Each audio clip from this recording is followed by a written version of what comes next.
In the shadowed corridors of history, love was rarely just love. It was law, it was lineage, it was lunacy in a crown. From sibling weddings to secret ceremonies, from gilded betrayal to blood-soaked vows, these are the royal love stories too strange for fairy tales and too real to forget. Behind every throne is a heart, and sometimes a trap. This is 25 most bizarre royal love stories, where passion meets power and history blinks first. Before we dive in, if you love dark history, doomed romance, and stories too strange to be fiction, hit subscribe and join the court. While you're at it, drop a comment. Where in the world are you watching from, and what time is it right now? Are you up late in bed with a crown of insomnia, or sneaking this in between meetings like a royal scandal? Let's find out who's in the palace with us. 1. Cleopatra II and her brother husbands Ptolemy the 13th and 14. There are royal love stories, and then there's Cleopatra, the woman who made sibling marriage sound like a bureaucratic formality. Before the Romans ever laid a sandal on her story, before the eyeliner mythologized her into seduction itself, Cleopatra VII was already married, twice, to 2 different people, both of them her brothers, one after the other, dynastically of course. The Ptolemies were Greek imports ruling Egypt like it was cosplay, and their family tree looked more like a laurel wreath, tight, circular, and deeply, deeply inbred. By the time Cleopatra came along, the custom of marrying your full sibling wasn't just expected, it was basically printed on the marriage certificate. She wed her younger brother Ptolemy the 13th when she was about 18. He was 10. So yes, this particular fairy tale started with a power imbalance and ended, unsurprisingly, with civil war. Their joint rule,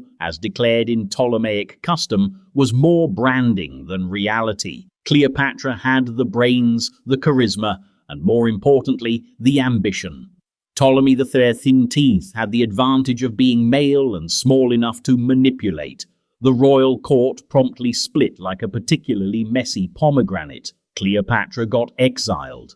Ptolemy the 13th had his name on the palace, but no real grasp of how to hold power. In the chaos, Cleopatra rebranded herself as a goddess, styled herself as Isis, and waited, not for love, but for opportunity. Then came Julius Caesar, floating down the Nile like the world's oldest plot twist. The famous rug-unrolling scene where Cleopatra is allegedly smuggled into Caesar's chambers, wrapped in linen like a diplomatic burrito, didn't just signal her return, it marked the end of her first brother-husband. When war broke out between the 2 Ptolemies, Ptolemy the 13th drowned in the Nile. Oops, that cleared up one dynastic hiccup. Enter Ptolemy the 14th, the next youngest brother, and Cleopatra's second legal husband. He was even younger than the first, somewhere between spare heir and human placeholder. Cleopatra married him too, because royal protocol said she had to, and promptly sidelined him like a paperweight in a room full of marble statues. She now ruled Egypt as queen regnant, in name with her brother, in practice with Caesar. Ptolemy the 14th lasted a few more years, long enough to see Cleopatra bear Caesar's child, an heir named Caesarion, inconveniently not his. And then, conveniently, Ptolemy the 14th died, probably poisoned, possibly by his loving sister-wife. Tragic, sure, but also suspiciously well-timed. There's no romantic poetry to this part of Cleopatra's life, no swooning, no sonnets, no ancient equivalent of love letters tied with twine. What there is strategy. Cold, brilliant, dynastic calculus wrapped in silk and myth. Cleopatra didn't marry her brothers out of affection. She did it because the throne demanded it, because bloodline meant legitimacy, and because the Ptolemaic brand was incest, eyeliner, and surviving long enough to outmaneuver your relatives. So why does history skip over this part? Because it doesn't fit the narrative. We like our Cleopatras seductive and tragic, not bureaucratically married to toddlers. But these early marriages weren't just footnotes, they were the training ground. The prequel to empire-shaking liaisons, Cleopatra honed her rule not in Caesar's bed, but in the smoke-filled courts of Alexandria, where love was a legal contract and power wore the same face as your spouse. And just when you think that's as twisted as royal love can get, incest, underage marriages, political murders politely labelled accidents, Cleopatra did something worse. She fell in love, for real, with a Roman general whose midlife crisis would detonate the ancient world. He didn't share her bloodline, but he shared something even more dangerous: ambition. Mark Antony was coming, and with him, the myth of passion that could sink fleets and swallow legacies whole. 2. Cleopatra VII and Mark Antony. By the time Mark Antony strolled into Cleopatra's orbit, Rome had grown tired. Tired of civil wars, tired of assassinations, tired of triumvirates that turned into duels.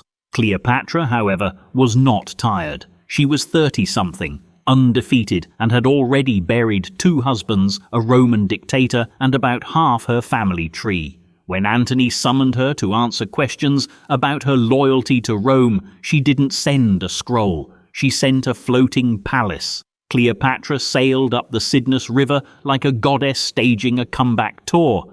Gilded barge, purple sails, incense thick enough to fog memory. She was dressed as Isis. The crew, musicians and cupbearers in silver tunics.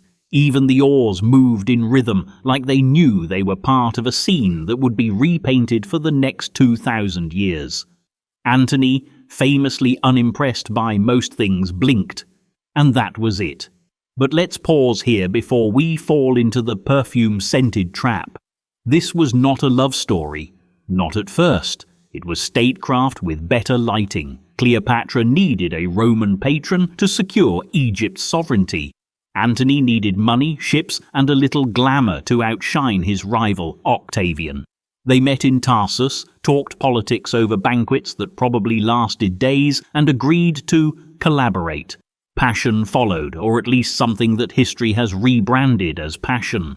They became lovers, then parents, then co-architects of a shared empire. And then, like all things delicately balanced on ambition and wine, it got messy. Antony followed Cleopatra back to Alexandria, where reality warped. The couple formed a private drinking club, the Inimitable Livers, a name so absurd it sounds invented by satire, but no, that's what they called themselves. They dressed as gods, hosted costume parties that allegedly turned into policy meetings, and enacted bizarre stunts like disguising themselves as commoners to prank the city. Historians couldn't decide if it was love or lunacy, which probably means it was both, and still, beneath the theatre, real power shifted. Cleopatra bore Antony 3 children. He gave her territories once controlled by Rome. They appeared in public like co-rulers, dressed not as a Roman general and an Egyptian queen, but as Dionysus and Isis. Divine consorts ruling a fantasy empire that made Octavian, back in Rome, grind his teeth. And grind he did, because while Cleopatra was rewriting what royal love looked like, not subtle, not hidden, not diplomatic, Octavian was building a narrative. He cast Antony as a Roman-gone native, bewitched by a foreign queen, squandering the Republic's dignity in exchange for silk sheets and golden crowns. Cleopatra became the villainous seductress in a morality play written by Rome.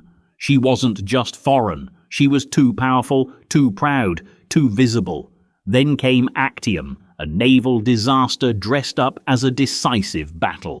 Antony and Cleopatra lost. Their fleet scattered. The dream crumbled. They retreated to Alexandria, which, despite everything, still glittered like denial. There, for a brief and eerie period, they lived as if the world hadn't ended. They hosted feasts. They plotted unlikely comebacks. They named their children rulers of lands they no longer controlled. And when Octavian finally arrived, reality came with him. Now the ending is famous, too famous, told and retold in tragedy, opera, Hollywood. What matters more is what it meant.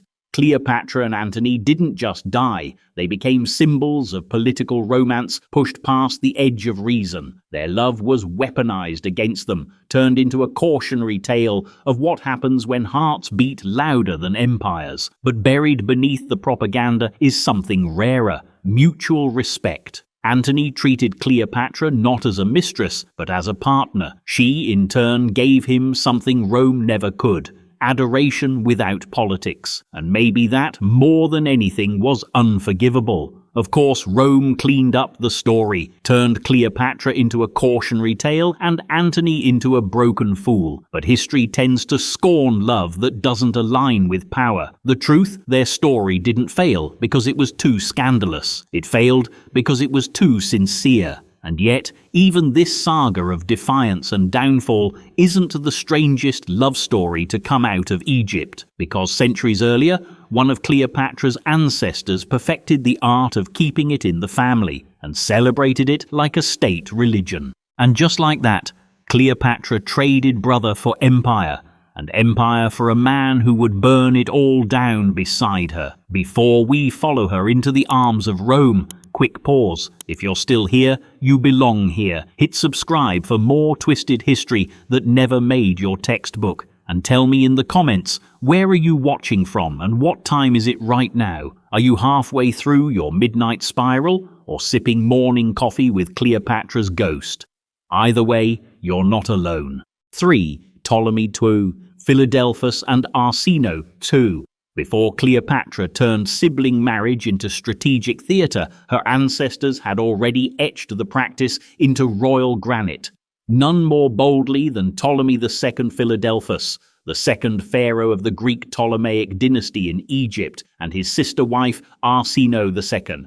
If Cleopatra was the blockbuster finale, Ptolemy and Arsinoe were the opening act that handed the audience the script and said, "Yes, we mean this literally."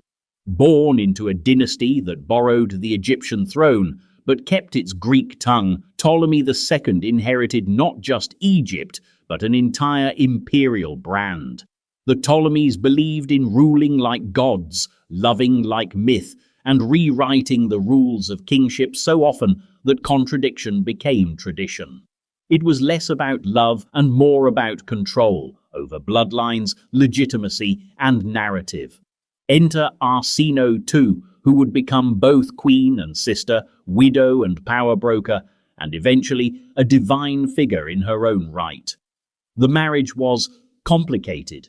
Arsinoe had already been queen twice by the time she married Ptolemy II. First to the Thracian king Lysimachus, and then very briefly to her half-brother Ptolemy Karaunos, who murdered one of her sons, chased her out of Macedonia, and accidentally set fire to the family's long-term reputation for stable sibling dynamics. She fled back to Egypt, widowed, childless, politically radioactive. And yet somehow she emerged from exile not as a tragic figure, but as a sovereign force.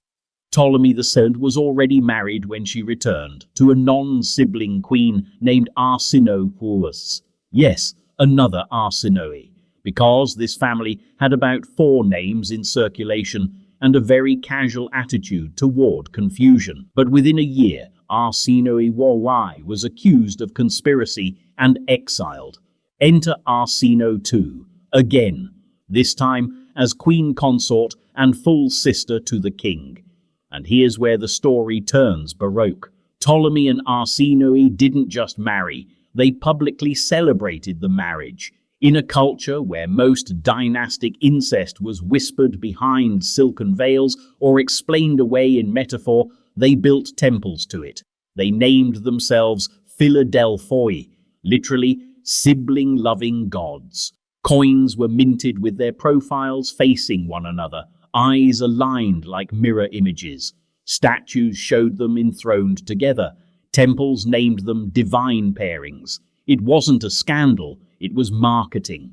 Historians still debate how literal the marriage was. Was it consummated? Was it symbolic? Was Arsinoe a co-ruler or a holy adornment? The answer is probably all of the above. The line between ritual and romance blurred in the Ptolemaic court. Marriage wasn't just personal, it was policy. And by marrying Arsinoe, Ptolemy II imported a level of divine legitimacy from the native Egyptian tradition, where god siblings like Osiris and Isis reigned while simultaneously asserting Hellenistic control. But beneath the divine iconography and golden propaganda was a genuine partnership, maybe not in affection, but in administration. Arsinoe, too, wasn't just a royal accessory. She was a political operator. She had experience ruling, a claim to dynastic legitimacy, and a knack for navigating male-dominated power structures without appearing to threaten them. Together, they co-founded cults, sponsored the Library of Alexandria, and expanded Egypt's borders. When Arsinoe died, possibly of natural causes, which was rare in this family, Ptolemy II continued to deify her. She became a state goddess. Her image adorned temples and coinage for decades. It's tempting to judge these relationships through modern eyes, to recoil at the familial entanglements and call it grotesque. But to the Ptolemies, sibling marriage was a form of ideological neatness. It kept power in the bloodline, rival claims to a minimum, and appearances tidy, on the surface at least. The fact that it would eventually contribute to generations of paranoia, betrayal, and early graves. That was considered a reasonable price. And if that all feels mythic, siblings ruling like gods, love rebranded as divine mandate, then buckle in. Because in Rome, the imperial family would take that exact model and twist it into something colder, crueler, and far more performative. It starts with a marriage that was technically legal and morally uncomfortable. A union not between siblings this time, but between an emperor and his niece. 4. Emperor Claudius and Agrippina the Younger. By the time Emperor Claudius married his niece, the Roman imperial family had already redefined the concept of awkward family dinner. Still, Claudius and Agrippina the Younger managed to take that legacy and elevate it into something stranger. A political alliance disguised as a marriage disguised as strategy, and a strategy that quietly rewrote the fate of an empire. Let's begin with Claudius. The scholar emperor, the man no one expected to rule. He'd spent most of his life in the shadow of his more famous, more violent relatives, Caligula, Tiberius, and before them, Augustus. Thought to be weak, mocked for his stammer, and largely ignored by the imperial machine, Claudius was the family's academic oddity. When the Praetorian Guard declared him emperor after Caligula's assassination, it was less a coronation than a surprised shrug. Rome got a historian with a limp for its ruler, and for a while it worked. Then came Agrippina the Younger, niece of Claudius, daughter of the beloved Germanicus, and sister of Caligula. She was everything Claudius wasn't: ambitious, composed, and fatally competent. By the time she set her sights on him, she was already twice widowed, once exiled, and fully aware of how to manipulate imperial optics. Her aim wasn't just personal redemption, it was dynastic power for herself and, more importantly, for her son. A moody adolescent named Lucius Domitius Ahenobarbus, later known to the world as Nero. So when Agrippina proposed marriage to Claudius, or rather when the political machinery around them made that proposal inevitable, it was a violation of Roman taboo. Uncle and niece was not a common union, even by imperial standards. The Senate had to pass a special law to make it legal, which tells you two things. One, the Romans were flexible when it came to legislation, and two, they understood exactly how dangerous Agrippina's ambitions were. The wedding was less about romance than optics. Claudius gained a dynastic connection to Augustus's bloodline. Agrippina was a direct descendant. Agrippina gained access to the imperial throne, and together they became Rome's strangest power couple. A stammering historian and a political chess master playing a game only she understood. From the start, Agrippina maneuvered with surgical precision. She convinced Claudius to adopt Nero, placing him ahead of Claudius's own biological son, Britannicus, in the line of succession. She arranged for coins to be minted with her image facing his, a bold move, since Roman women typically stayed off currency unless they were dead or deified. She took the title Augusta, walked at Claudius's side during public events, and sat near the throne during audiences. Symbolically, she didn't just stand behind the emperor, she stood beside him. Was there affection? Possibly, but this wasn't about love, it was about legacy. And Agrippina understood one terrifying truth: emperors died often. She had no intention of being left behind when the next transition came. So when Claudius began to show signs of regret, when he hinted that he might return favour to Britannicus or that Nero's rise had been too rapid, the palace walls started to close. Rome watched nervously. Whispers spread, and then suddenly Claudius was gone, dead just before Nero's formal coming-of-age ceremony. Convenient, suspicious, but as always in Roman politics, officially unexplained. Agrippina became Empress Dowager, the iron hand behind the boy emperor. For a while the arrangement worked, but power is addictive, and Nero, once elevated, began to chafe. Agrippina had secured him the throne. Now she expected him to listen. He didn't. Their relationship unraveled in public, in myth, and in historical rumour. Later historians painted her as overbearing, controlling, even monstrous, the mother who tried to dominate an emperor. Nero responded, allegedly, by purging the palace of her influence. But that's another story, drenched in shadow and too strange to explain cleanly. What matters is this: Claudius and Agrippina's union set into motion a dynasty where love was a tactical weapon, and family ties were just convenient chains to pull. It was the beginning of a darker imperial rhythm, one where affection and ambition blurred, and where the line between mother, wife, rival, and threat dissolved entirely. And it left a blueprint. Because if marrying your niece is a scandal, what do you call publicly wedding a teenage boy who resembles your murdered wife, crowning him empress and presenting him to Rome like a lost memory you've reanimated? You call it Nero's love story, and it only gets stranger from there. 5. Emperor Nero and Sporus. By the time Emperor Nero staged his most infamous wedding, Rome had already grown used to his taste for theatre. Nero didn't rule an empire so much as he directed it, complete with costumes, rewrites, and an ever-rotating cast of players who either bowed to the script or exited early, usually permanently.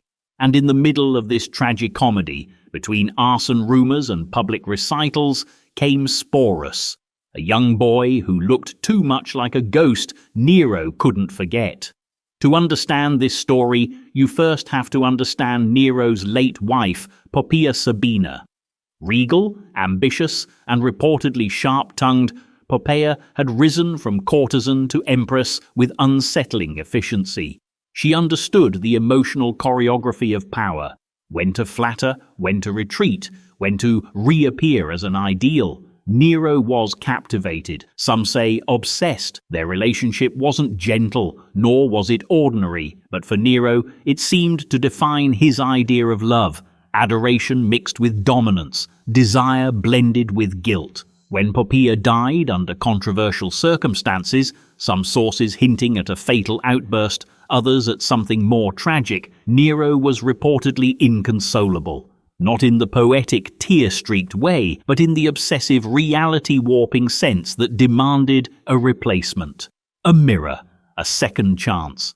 Enter Sporus. Sporus was a young male slave, adolescent by most accounts, with a face that unnervingly resembled the late empress. Nero, with a flair for the symbolic and the surreal, chose him not merely as a companion, but as a stand-in, a living echo of what he'd lost. What followed wasn't just disturbing, it was performative to the point of imperial psychodrama. Nero had Sporus publicly dressed as Poppaea, adorned in the former empress's gowns, jewellery and mannerisms. He assigned him a new name, Sporus, which scholars believe may derive from the Greek for seed or sown, though ironically the word also sounds eerily close to sporos, meaning eunuch. The renaming wasn't just symbolic. It was theatrical branding. Sporus wasn't treated as a servant or even a favourite. He was staged as a replacement. Then came the marriage. In a public ceremony complete with imperial witnesses, Nero wed Sporus in the role of bride. He wore the veil. He received a dowry. He was paraded through the streets with Nero by his side, introduced not as a companion but as the empress herself. The city, already trained to nod politely at imperial madness, did what it always did. It watched, gossiped, and waited for the next act. Was it satire? Was it grief? Was it political commentary wrapped in a one-man tragedy? It's hard to say. Rome wasn't lacking in strange love affairs, but Nero's union with Sporus didn't even pretend to follow the usual logic. It wasn't love, at least not in the human sense. It was an obsession with reconstruction, of memory, of emotion, of image. Nero wasn't loving someone new. He was trying to resurrect someone gone. And through it all, Sporus, whose real name has been lost, whose actual voice never made it to the histories, remains the most silent figure in the imperial narrative. Did he consent? Could he consent? Was he a favoured confidant or a tragic prop? The records don't tell us. They only tell us that he followed Nero even in exile, even into the emperor's final days, and that after Nero's fall, 3 more Roman claimants to the throne would parade Sporus around as a reminder of Nero's madness, or perhaps a talisman of power stolen. There is no romantic ending here, just echoes of grief dressed up in ceremonial fabric. The tragedy of Sporus isn't merely what was done to him, but how completely he was rewritten into someone else's story. Not a person, but a performance. But if Nero's obsession was about memory, his predecessor Caligula's was something else entirely. Less resurrection, more possession. Less mourning, more myth-making. Because before Nero paraded his bride through the streets, Caligula declared his sister a living goddess, and acted as if she were already his wife. 6. Caligula and Drusilla. In the catalogue of Roman imperial strangeness, few names resonate with more chaotic energy than Caligula, the emperor whose reign has become a cautionary tale of unchecked power, theatrical depravity, and the uncanny ability to turn an empire into a fever dream. But behind the orgies, the horse senators, and the gold-drenched paranoia lies a love story that even Rome found uncomfortable to say out loud. Not a romance in the traditional sense, not even a scandal in the political sense, but something weirder, a fixation wrapped in ceremony, dressed as religion, and forever centered on one person, Drusilla, Caligula's sister. She was his favorite. That much the ancient sources agree on. The middle child of the powerful Germanicus bloodline, Drusilla was raised alongside her imperial siblings like a pawn among future kings. But she wasn't merely ornamental. Of the 3 imperial sisters, Julia Livilla, Agrippina the Younger, and Drusilla, it was Drusilla whom Caligula elevated, publicly, unequivocally, and, depending on who you ask, disturbingly. When Caligula ascended to the throne after Tiberius's death, Rome collectively exhaled. Tiberius had been cold, calculating, and deeply paranoid. Caligula, in contrast, was the golden grandson of Germanicus, young, charming, charismatic. For the first few months, the empire rejoiced. Bread flowed, taxes eased, gladiators entertained. Statues of Drusilla appeared alongside his own. She wasn't just a sibling anymore. She was a co-presence, a symbol, an extension of the emperor's image. Then things got ceremonial. Caligula began referring to Drusilla not just as a sister, but with divine language. He allegedly named her heir to the empire at one point, bypassing traditional male successors. He brought her into inner political circles. She dined beside him at state functions, accompanied him on imperial journeys, and in one particularly eyebrow-raising moment was introduced to foreign ambassadors as if she were an empress in all but title. Ancient historians, Suetonius, Cassius Dio, and others hint with varying degrees of horror that their relationship was incestuous, that she was more than his sister, that she was treated as a lover, or perhaps more eerily, as a mirror, the woman he saw as most like himself. Whether the rumors were true or convenient slander, Roman historians had a flair for posthumous character assassination. They gained traction fast, because in a city obsessed with virtue and performance, Caligula and Drusilla were rewriting the script. Then, at the height of this strange imperial duet, Drusilla died. She was only about 21. The cause remains unknown. Perhaps illness, perhaps something more complicated. But Caligula's response was immediate and theatrical. He declared a period of state mourning. Public festivals were suspended. Senators were forbidden from laughing. He passed laws criminalizing anyone who mentioned her name in jest. Then he went a step further and declared her a goddess. Diva Drusilla, the first Roman woman formally deified by an emperor. She was posthumously styled as Panthea, a universal goddess. Temples were dedicated, statues erected, altars lit, and just like that, a young woman from the imperial bloodline became something else entirely.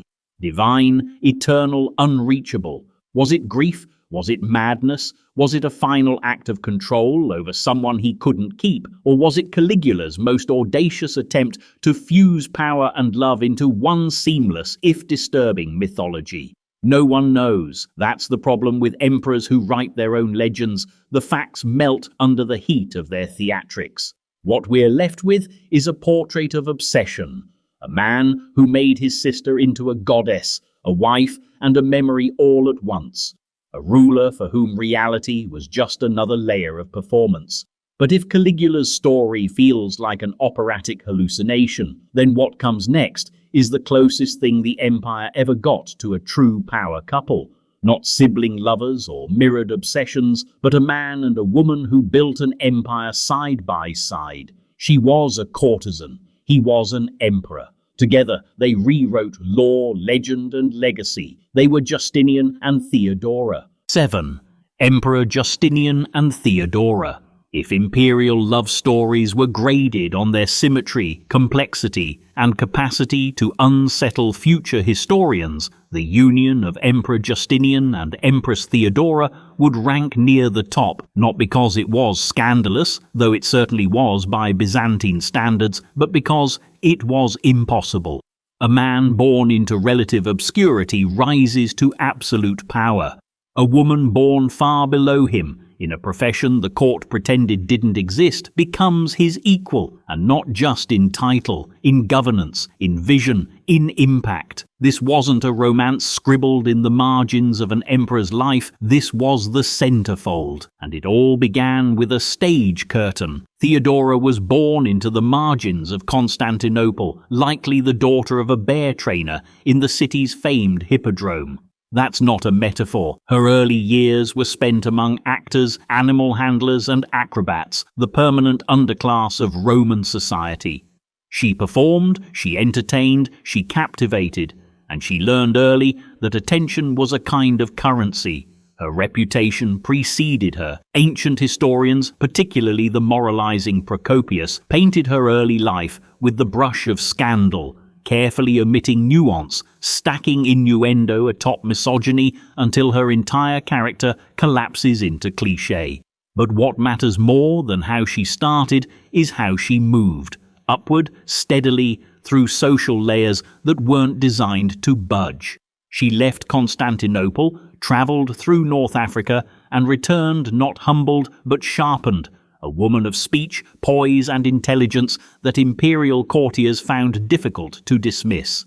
Justinian met her sometime around 522 CE. By then, he was heir apparent. not yet emperor, but close enough to feel the weight of history on his back. He was cerebral, devout, and oddly romantic for a man soon to be consumed by law codes and empire. He saw in Theodora not scandal, but potential, not merely a lover, but a partner. And here's the twist. He didn't just marry her, he changed the law to marry her. At the time, actresses, which doubled as a euphemism for women of questionable profession, were banned from marrying senators, let alone emperors. So Justinian appealed to his uncle, the Emperor Justin I, and had the law rewritten. Then he married Theodora, publicly, without shame, and made her Augusta. Their reign was defined by ambition, disaster and recovery, always together. When the Nika riots exploded in the streets of Constantinople in 532,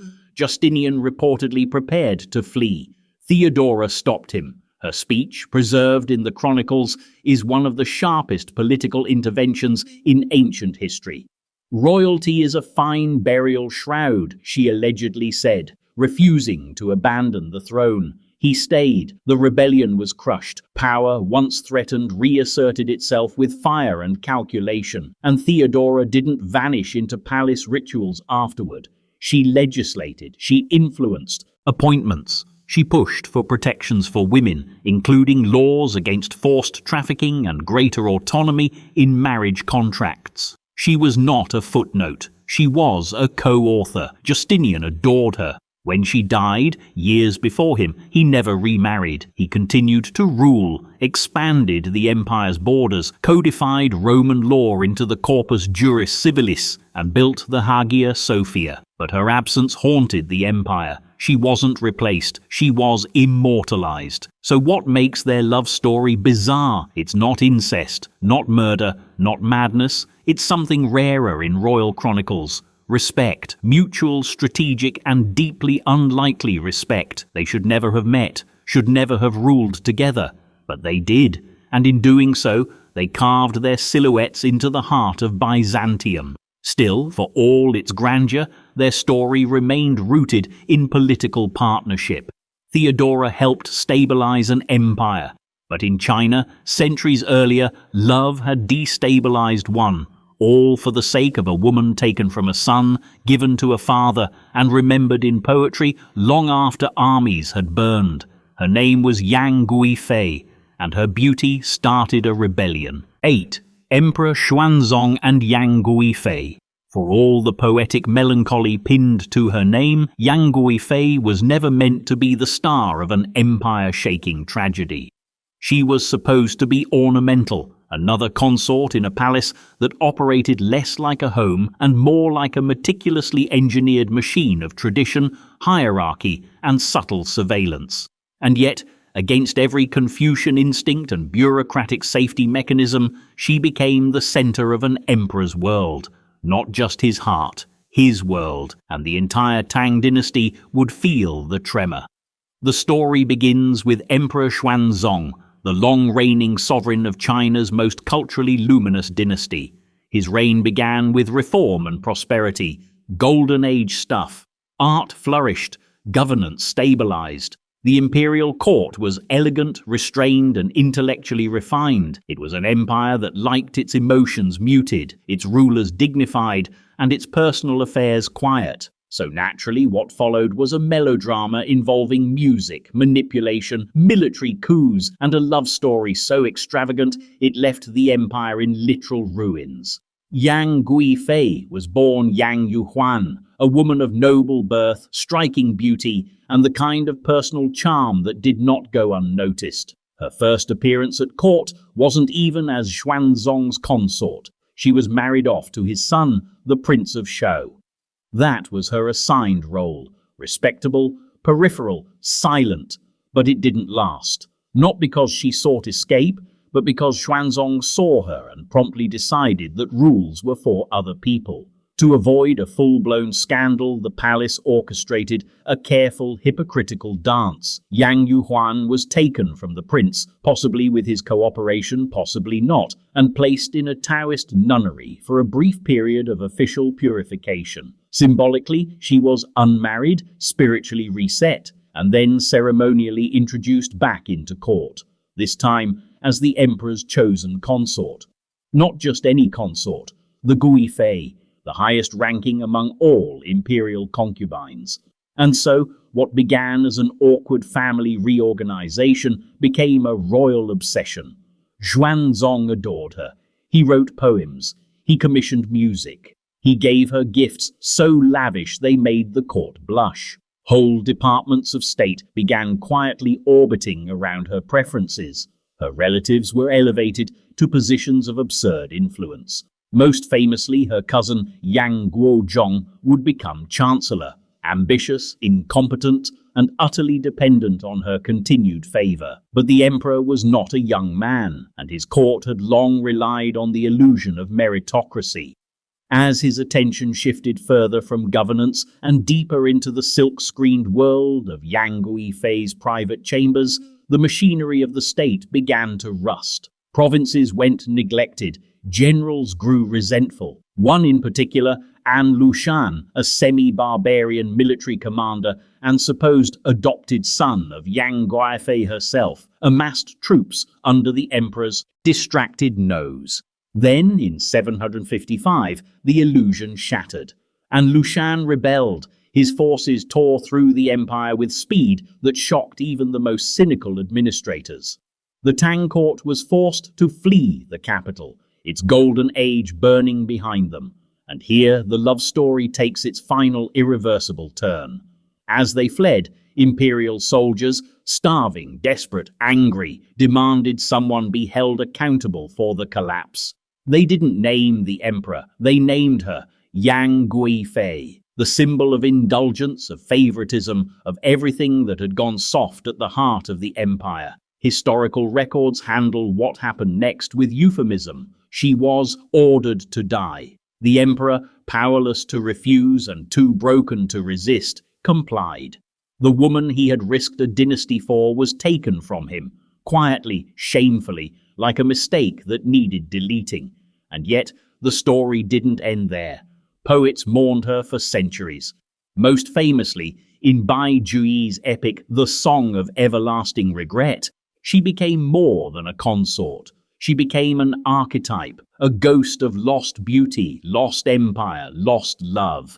Because that's the core of this bizarre royal tale.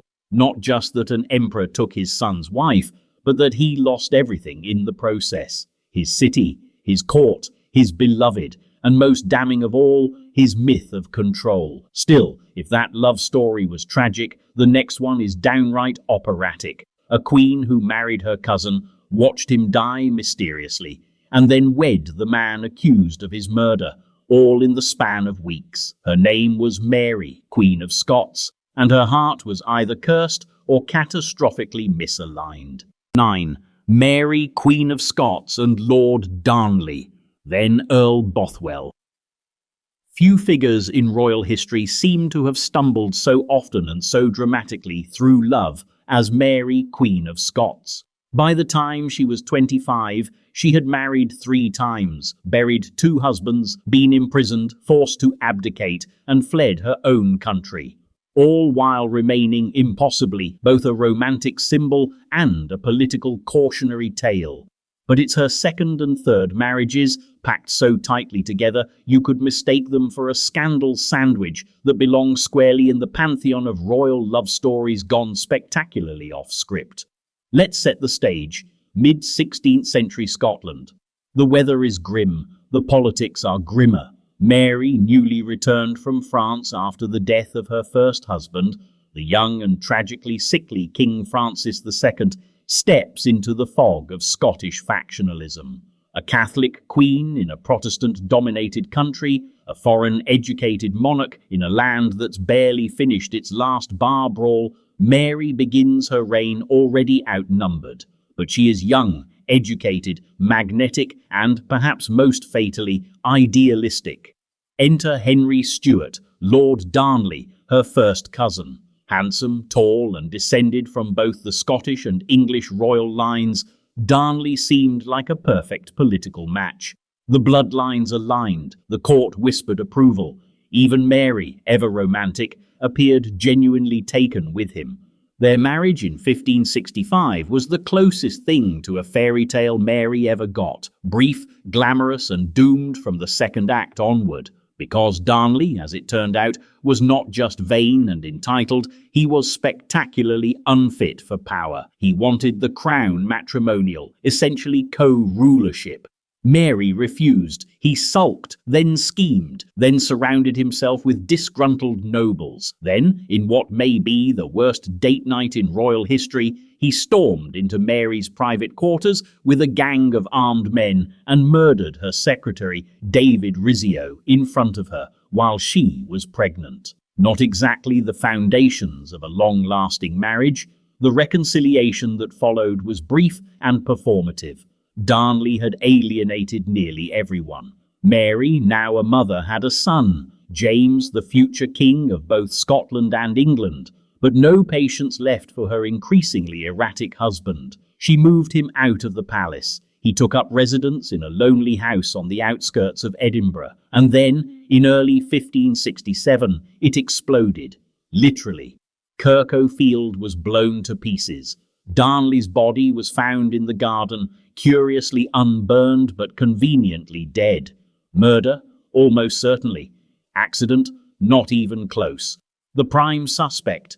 James Hepburn, Earl of Bothwell, Mary's noble confidant, military protector, and possibly already her lover. The timing was theatrical. Barely 3 months after Darnley's death, Mary married Bothwell. The marriage was fast, controversial, and possibly coerced, though, as with most episodes in Mary's life, the truth remains murky under layers of political myth and moral panic. What we do know is this: the union was a disaster. Bothwell, now Duke of Orkney, found himself surrounded by enemies. The Scottish lords, already spooked by Darnley's murder and infuriated by the Queen's lightning-fast remarriage, turned on Mary. They accused her of complicity in Darnley's death, of immorality, of unqueenly behaviour. She was arrested, imprisoned, and forced to abdicate in favour of her infant son. Bothwell fled into exile, was captured, and died years later in a Danish prison, reportedly out of his mind. Mary, meanwhile, escaped captivity only to be imprisoned again, this time in England, under the watch of her cousin, Queen Elizabeth I, who would later sign her death warrant. But let's step back from the politics and look at the emotional wreckage. Mary's love life reads like a Gothic parable about idealism colliding with reality. Her marriage to Darnley began with passion and ended in violence.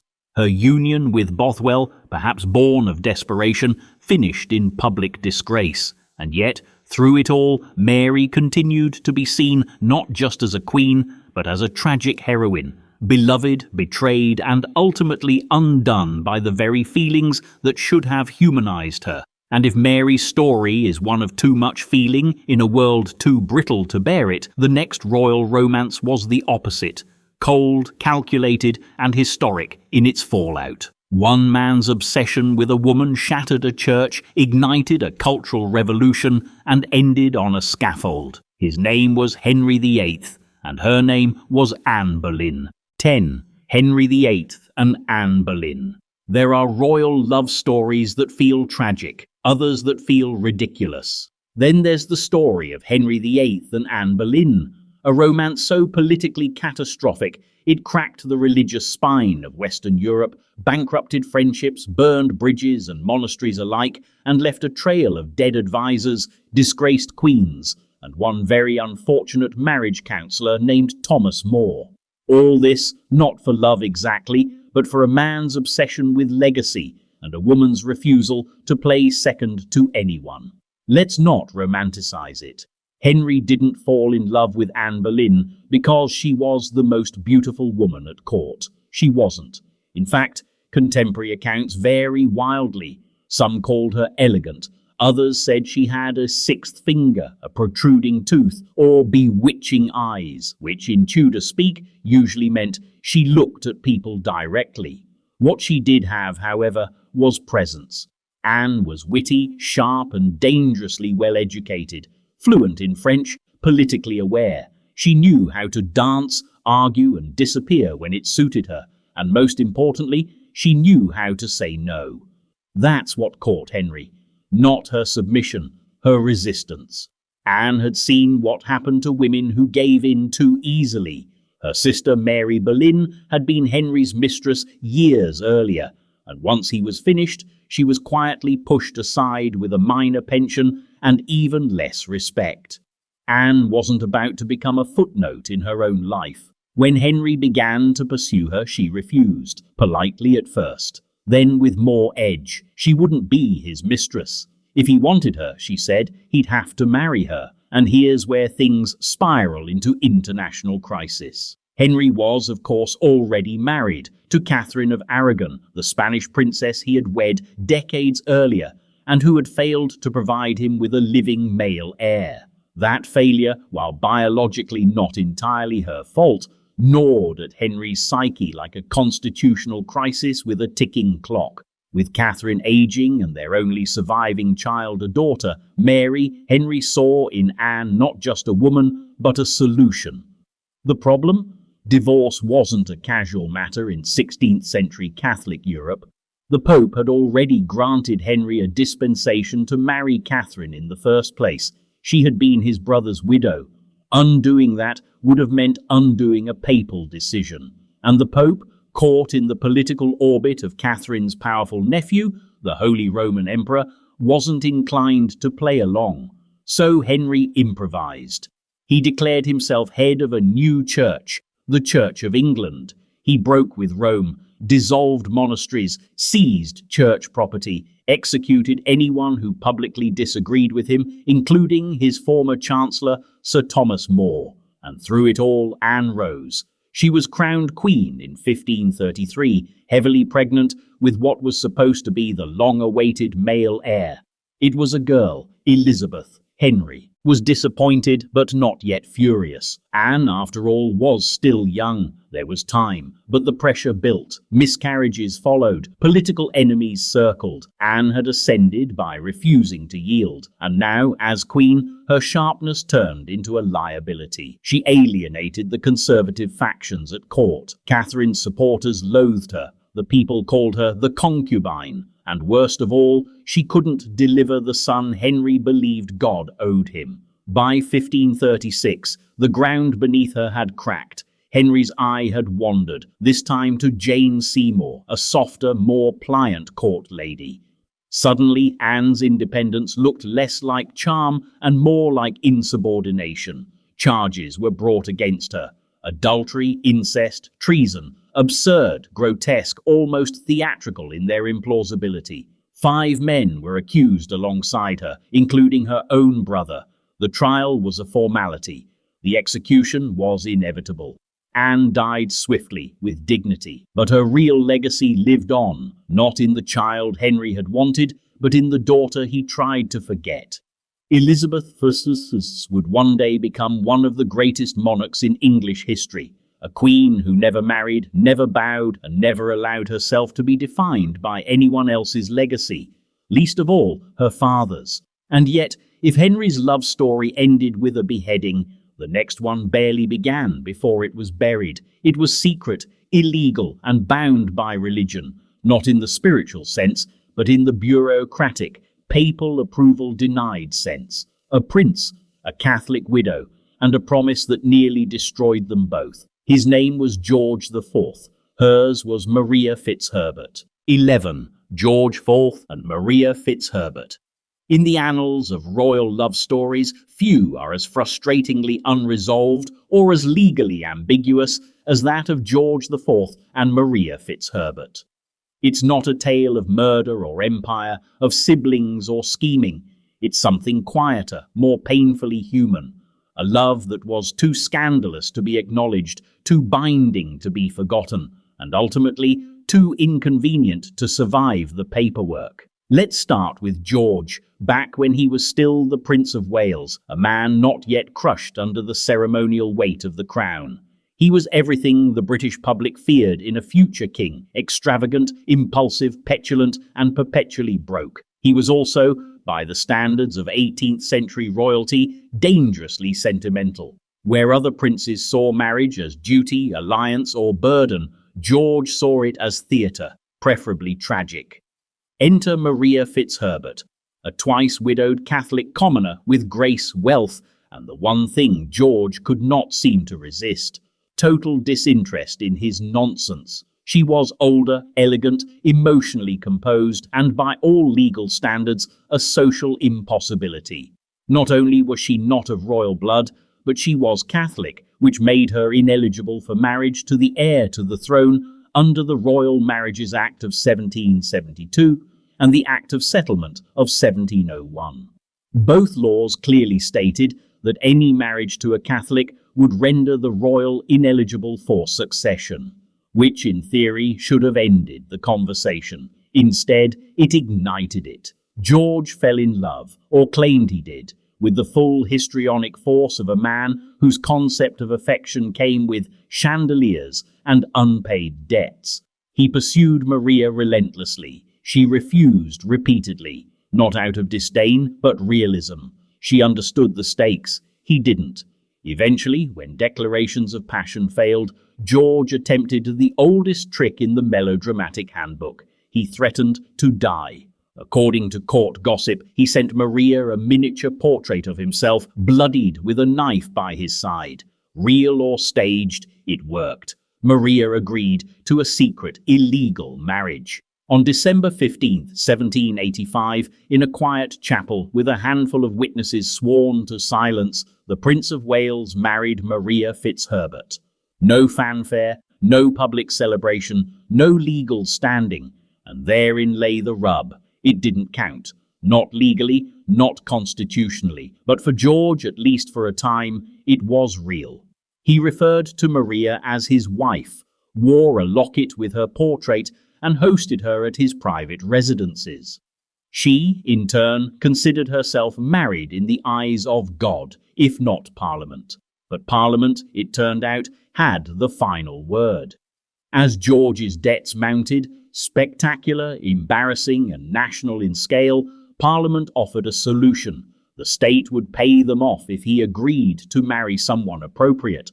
That meant Protestant, royal, and politically advantageous. Maria Fitzherbert was none of those things. And so, in 1795, George publicly renounced her and married Caroline of Brunswick, a cousin and disaster in human form. The marriage was a catastrophe, producing one child and a lifetime of mutual loathing.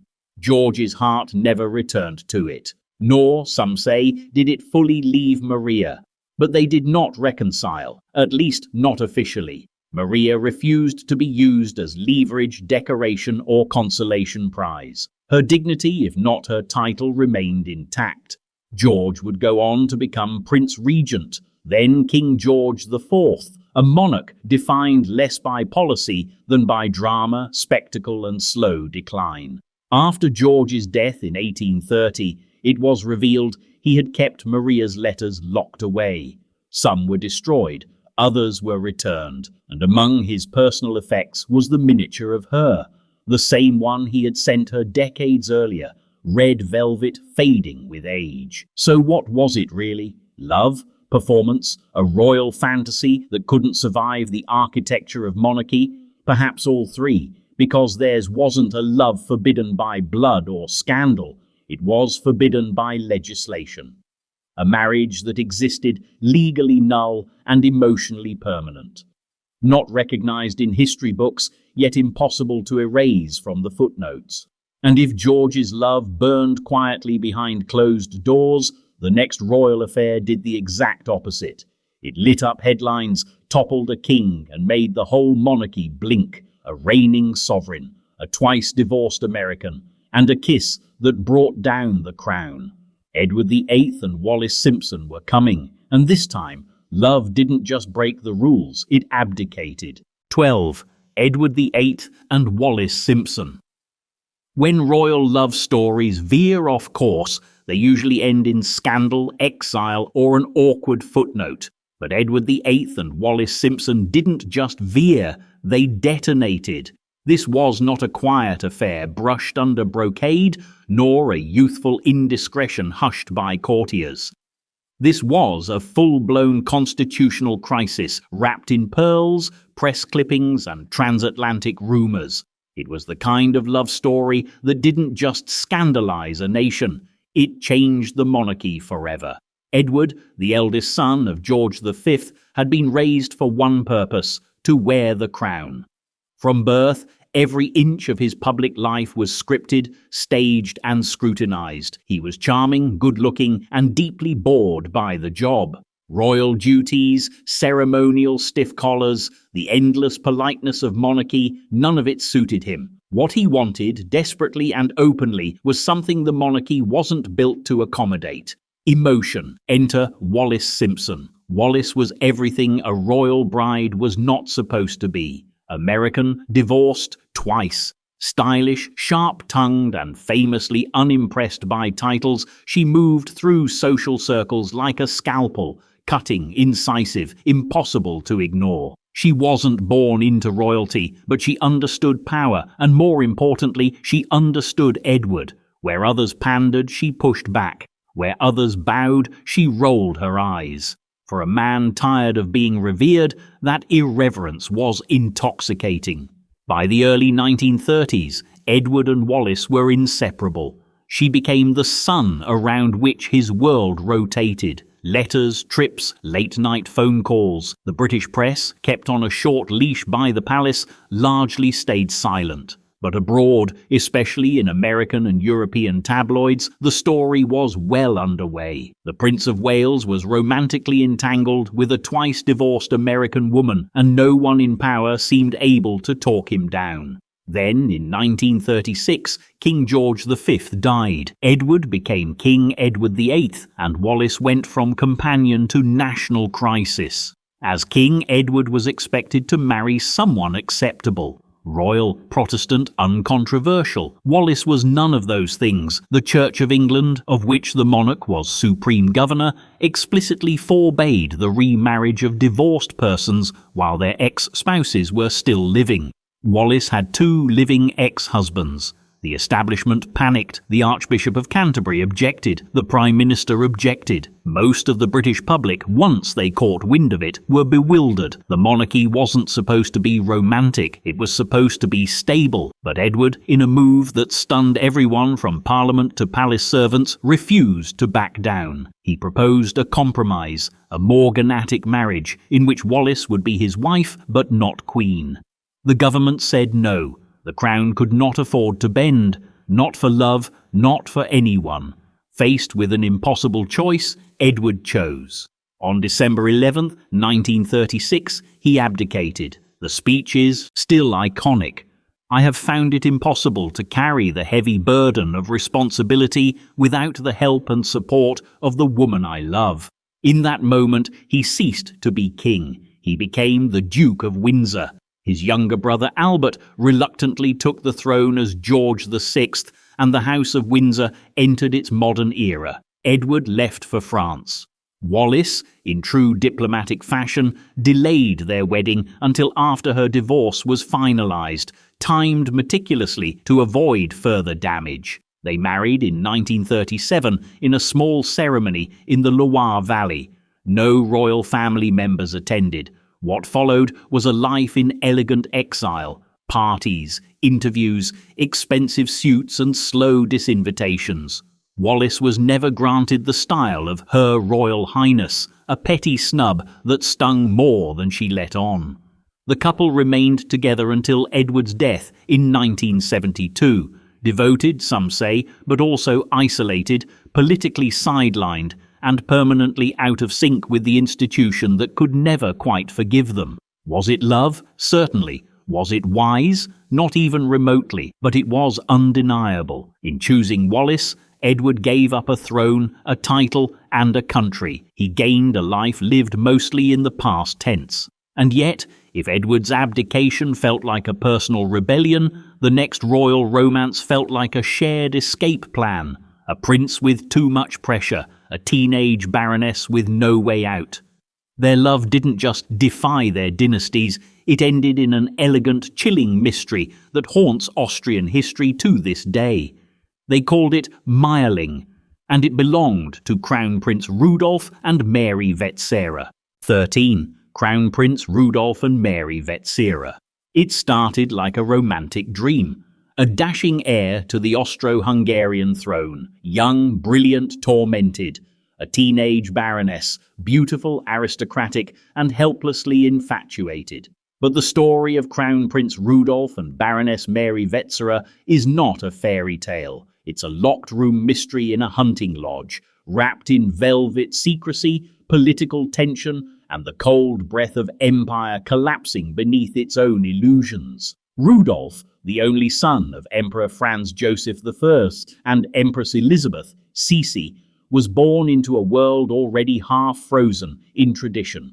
The Habsburg court was a monument to formality, ceremonies, uniforms, ritualized grief, and an almost pathological fear of change. Rudolph, to his credit, or perhaps his doom, hated all of it. He was liberal in a staunchly conservative court. He read Darwin. He wrote anonymously for progressive newspapers. He questioned the role of monarchy at a time when monarchs were expected to embody silence and divine right. But personal rebellion doesn't flourish in public cages. From an early age, Rudolph was emotionally isolated, mistrusted by his father, idolized by his mother, and married off to Princess Stephanie of Belgium in what was more treaty than union.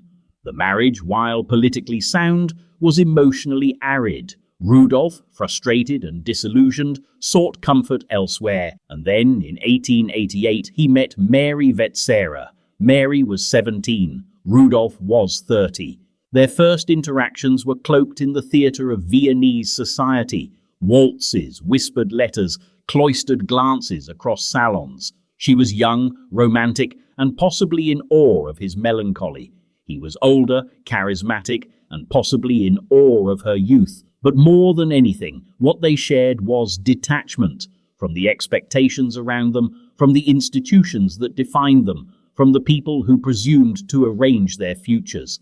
Their love affair, if that's what it was, burned quickly and irrationally. Mary believed they were meant to be together, forever. Rudolph, whose mental health had been in steady decline, saw in her a co-conspirator. Whether they plotted a joint escape or something darker depends on whose version of the story you read. But by early 1889, their secret correspondence had taken on a tone of fatalism.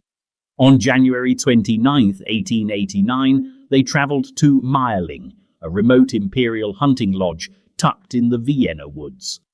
What happened there over the next 24 hours has been the subject of over a century of speculation, censorship, and slow, unsteady revelation.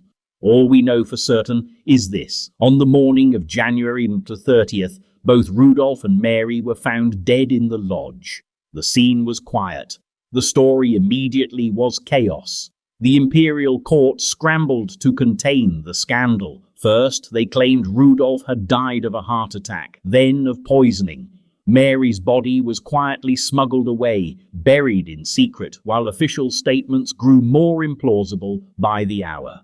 Finally, the truth, partial, politicized, and heavily redacted, was released. Rudolph had died by his own hand, and Mary had shared his fate. But that phrasing left just enough ambiguity to keep the mystery alive. Was it a suicide pact? A murder-suicide? Was Mary a willing participant or a tragic accessory to Rudolph's unravelling? And more pressingly, why? Theories abound. Some say Rudolph was overwhelmed by the pressures of imperial duty and saw no way forward. Others suggest he had become politically dangerous and was eliminated by shadowy forces within the empire. Still others blame romantic idealism, mental illness, even drug use. The truth remains locked in Meierling, along with the original imperial records, some of which were destroyed, others still sealed. But what we do know is this: the Meierling incident sent shockwaves through Europe. The Habsburg line, already fragile, was shattered. Rudolph's death left a vacuum in succession that would eventually place his nephew, Archduke Franz Ferdinand, in line for the throne, setting in motion the events that would lead to World War I. And yet, through all the political consequence, the human element lingers. Two people, trapped by dynasties and driven by something no one else could quite understand, disappeared into a dark winter night and never re-emerged. Their love, or their delusion, left no survivors. And if Mayerling was the slow implosion of a doomed romance, the next story is a kaleidoscope of fantasy, longing, and artistic obsession. A king with a palace full of operas and a composer who never quite returned his affection. Welcome to the strange devotion of Ludwig II of Bavaria and Richard Wagner. 14. Ludwig II of Bavaria and Richard Wagner. If ever there were a royal love story that felt like it was written for the stage, complete with swelling violins, velvet curtains, and thunderclaps of unrequited passion, it would be the one between King Ludwig II of Bavaria and Richard Wagner, the composer who turned gods into music and monarchs into patrons. Their relationship wasn't technically romantic, not in any confirmed or mutually declared sense, but it was emotionally torrential, creatively consuming, and psychodramatic enough to make any actual romance feel like amateur theatre. Ludwig became king at 18, a role he was wholly unsuited for and never wanted. He was shy, poetic, awkward in the spotlight, and fatally prone to fantasy. Raised in a court obsessed with protocol, Ludwig preferred the company of books, fairy tales, and misty alpine landscapes. But if he had little interest in politics, he had an all-consuming interest in art. And not just any art, Wagnerian art. By the time Ludwig took the throne in 1864, Richard Wagner was already infamous, musically revolutionary, financially catastrophic, and politically radioactive. He had been exiled for revolutionary activity in Dresden, trailed by creditors across Europe, and left behind a trail of broken promises, unfinished scores, and unpaid bills. But to Ludwig, Wagner wasn't a scandal. He was a prophet, a spiritual twin, a creator of worlds. Ludwig summoned Wagner to Munich mere months into his reign. The composer, flattered and financially desperate, accepted. What followed was one of the most intense patronage relationships in European history. Ludwig gave Wagner everything he had been denied elsewhere: money, housing, performers, orchestras, and something even rarer, devotion. And it wasn't just about the music. Ludwig didn't merely admire Wagner's operas, he lived inside them. He saw in Wagner's mythic epics Tristan und Isolde, Tannhäuser and Lohengrin a reflection of his own inner life. Misunderstood kings, tragic lovers, sacred suffering, and the dream of transcendent beauty beyond the mundane cruelty of politics. He signed letters to Wagner as "your devoted friend" or "your Lohengrin." He commissioned portraits of himself dressed as Wagnerian heroes. He called the composer the greatest man who ever lived. Wagner, ever the pragmatist, leaned into it. He accepted the praise, the money, the palaces. But affection was never his strong suit. For every lyrical flourish in his compositions, he delivered double the bluntness in real life. He enjoyed Ludwig's patronage, but he chafed at the king's emotional intensity. Wagner liked to control the room. Ludwig kept turning their correspondence into epic monologues about artistic destiny and spiritual brotherhood. Eventually, Wagner grew uneasy with the king's dependency, financial and emotional alike. Meanwhile, Bavaria noticed. Ludwig's ministers grew alarmed at the royal treasury, hemorrhaging funds into Wagner's lavish productions and housing. There were rumours, many contradictory, about the nature of their bond. Was the king merely eccentric? Was he being manipulated? Was there something more between them than friendship? The court couldn't decide which possibility was worse. Eventually, Wagner was exiled, again, this time not by revolution, but by Ludwig's cabinet. The king was forced to let him go under pressure from the government, though the emotional fallout was permanent. Ludwig continued to correspond with Wagner and funded the construction of Bayreuth, the composer's personal opera house, from afar. But the heart of their partnership, Those early years of shared fantasy was over. Ludwig never recovered. He withdrew further from politics, from court, from reality. He built palaces, Neuschwanstein most famously, that looked like they had been plucked from Wagner's librettos, complete with murals depicting scenes from operas the public barely understood. These weren't homes, they were shrines, to music, to beauty, to a love that perhaps never declared itself, but shaped an entire reign. In 1886, Ludwig was declared mentally unfit to rule. Days later, he was found dead in a lake under circumstances that remain as murky as the water itself. Wagner had died 3 years earlier.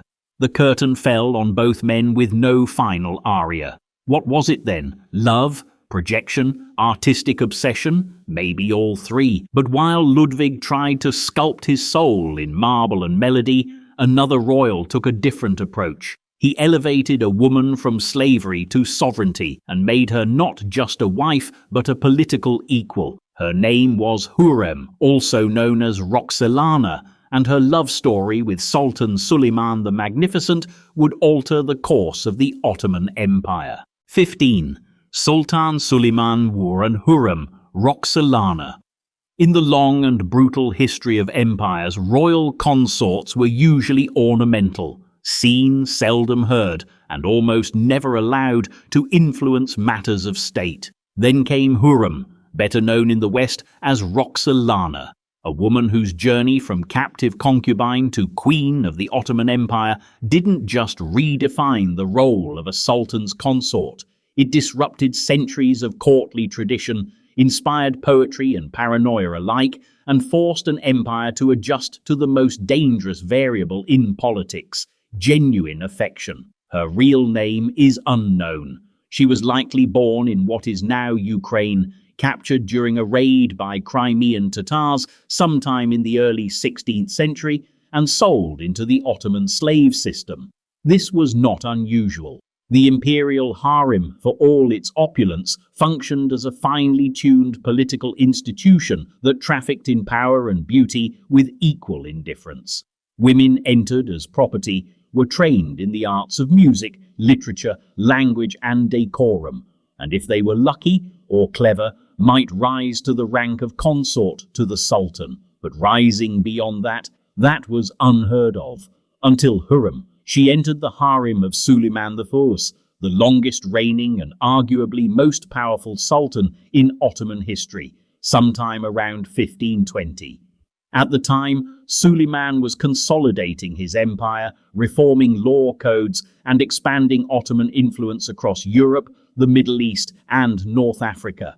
He was not expected to fall in love, certainly not with a harem girl, certainly not with one harem girl. The harem system was designed to prevent such complications. It encouraged rotation, not devotion. But Suleiman, ever the reformer, broke the rules. He kept Hürrem by his side, not as a passing favorite, but as a consistent partner. She bore him children, 5 sons and a daughter, and unlike previous concubines, she was not cast aside after producing heirs. She stayed, she thrived, and then in a move so unprecedented it rattled the entire palace establishment, Suleiman married her. Legally, publicly, he made her his wife. It was the first imperial marriage in over 200 years. Hürrem was no silent spouse. She wrote letters, diplomatic, witty, affectionate.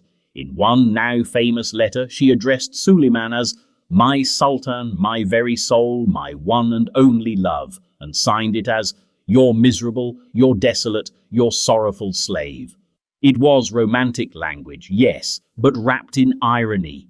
She was no longer anyone's slave. She was the most powerful woman in the empire. From her quarters in Topkapi Palace, Hürrem became a political player. She corresponded with foreign rulers, built charitable foundations, and brokered influence through her sons. Most controversially, she helped orchestrate the downfall of Ibrahim Pasha, Suleiman's powerful Grand Vizier and childhood friend. Whether she saw him as a threat to her children or simply as competition for Suleiman's attention, Ibrahim was arrested and executed under suspicious circumstances. Later, Suleiman's eldest son by another consort, Mustafa, was also eliminated, strangled on accusations of treason. Many historians believe Hürrem played a part, clearing the way for her own son, Selim, to ascend the throne. And yet, the story isn't purely sinister. Beneath the layers of intrigue was an undeniable bond. Suleiman composed poetry under the pen name Muhibbi, and many of his poems were addressed to Hürrem. They speak of longing, devotion, and a kind of romantic loneliness that no sultan was supposed to admit. One poem reads, "Your love has taken root in me. I am yours entirely."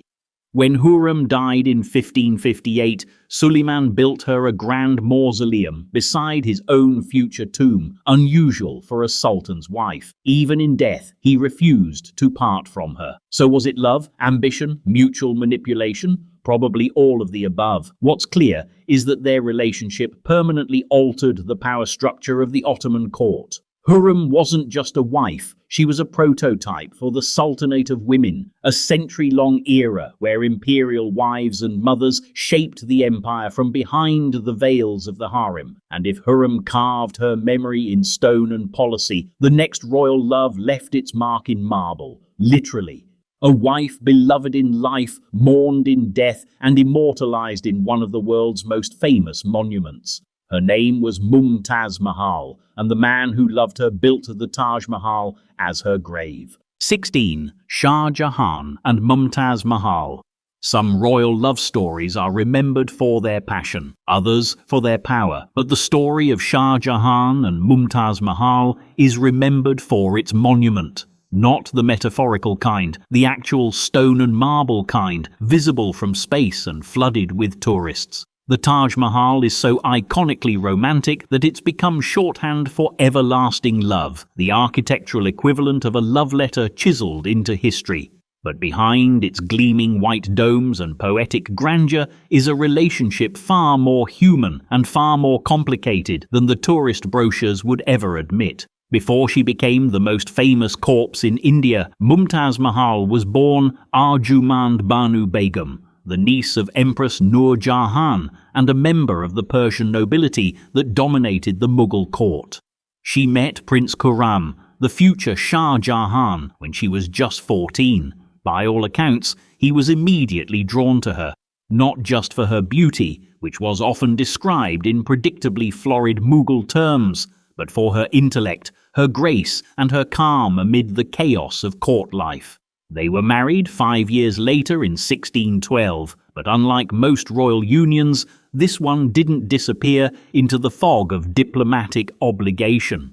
Shah Jahan had other wives, several in fact, but Mumtaz was the favourite. More than that, she was the companion, the constant, the woman he consulted on state matters, trusted in private, and brought along even on military campaigns. She wasn't just a queen, she was a confidant in a world where monarchs were usually surrounded by flatterers and functionaries. Their love produced 14 children over 19 years.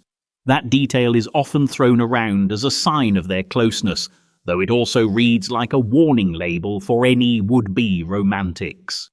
The toll it took on Mumtaz's health was enormous, and in 1631, while accompanying Shah Jahan on a military campaign in the Deccan Plateau, she died giving birth to their 14th child.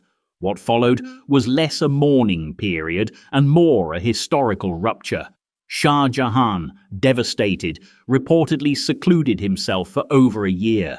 He stopped wearing jewelry. He wept in publics. He neglected affairs of state. The court, normally bustling with ceremonies and entertainments, fell silent. For a man groomed to rule, trained in military command and political maneuvering, grief became his new identity. Mumtaz was gone, and he seemed to be unmoored without her.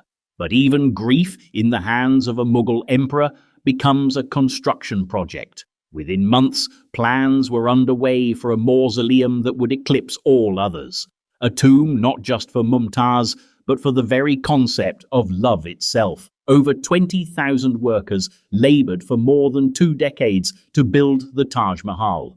a structure so mathematically symmetrical, so delicately ornamented, that even its myths are symmetrical. Stories still circulate that Shah Jahan planned a matching black mausoleum for himself across the river, though there's no historical proof. What is true is that he was eventually entombed beside her in the very crypt meant to immortalize her alone. The Taj Mahal isn't just beautiful, it's deliberate.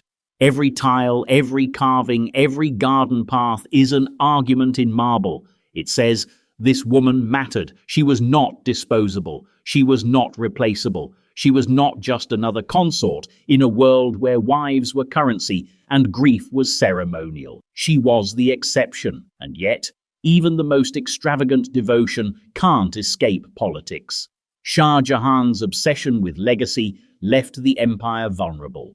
In 1658, his own son Aurangzeb deposed him in a quiet coup. Shah Jahan spent the last years of his life under house arrest in the Agra fort, able to see the Taj Mahal from his window, but never able to visit it. His love became his prison in the most literal sense imaginable. When he died in 1666, he was buried beside Mumtaz in the crypt they now share. Two people in death, one story in stone. And yet, the Mughal dynasty wasn't done producing improbable love stories. Because before Shah Jahan built a tomb, his own father Jahangir built a throne with someone just as remarkable by his side. A widow, a strategist, and the true power behind the curtain, Nur Jahan. 17. Jahangir and Nur Jahan. In the long saga of Mughal emperors and their wives, Jahangir and Nur Jahan stand out not for tragedy or architectural legacy, but for something rarer in royal history: shared power. Their story isn't carved into marble or stitched into poetic myth. It's written in coins, decrees, and the kind of quiet political competence that only stands out in a court used to treating women as elegant ornaments. Nur Jahan was no ornament. She was the architect behind an emperor's reign, and perhaps the reason it didn't collapse under its own extravagance. Let's begin with Jahangir. Born Prince Salim, son of the formidable Akbar the Great, he was raised in a palace of endless expectations and only intermittent freedom. Akbar, visionary though he was, knew his son lacked the temperament of a philosopher king. Jahangir was impulsive, indulgent, and easily distracted, more interested in pleasure than policy. He rebelled against his father, declared himself emperor prematurely, and developed a fondness for substances that dulled the edge of leadership. By the time he officially became emperor in 1605, he had all the authority of his lineage, but not the discipline of his forebears. Enter Merunissa, soon to be Nur Jahan, light of the world. She wasn't born royal. Her family were Persian immigrants, respected but not dynastic. She had already been married once to a Mughal official and widowed by the time she entered Jahangir's orbit. She was in her early 30s when they met, older than most consorts, socially unsuitable and politically irrelevant by the standards of the imperial harem. And yet, she captivated him, not with youthful beauty, but with intelligence, with self-possession, with competence. Jahangir fell for her not like a sultan acquiring a prize, but like a man discovering his missing half. They married in 1611, and from that moment on, the structure of Mughal power quietly shifted.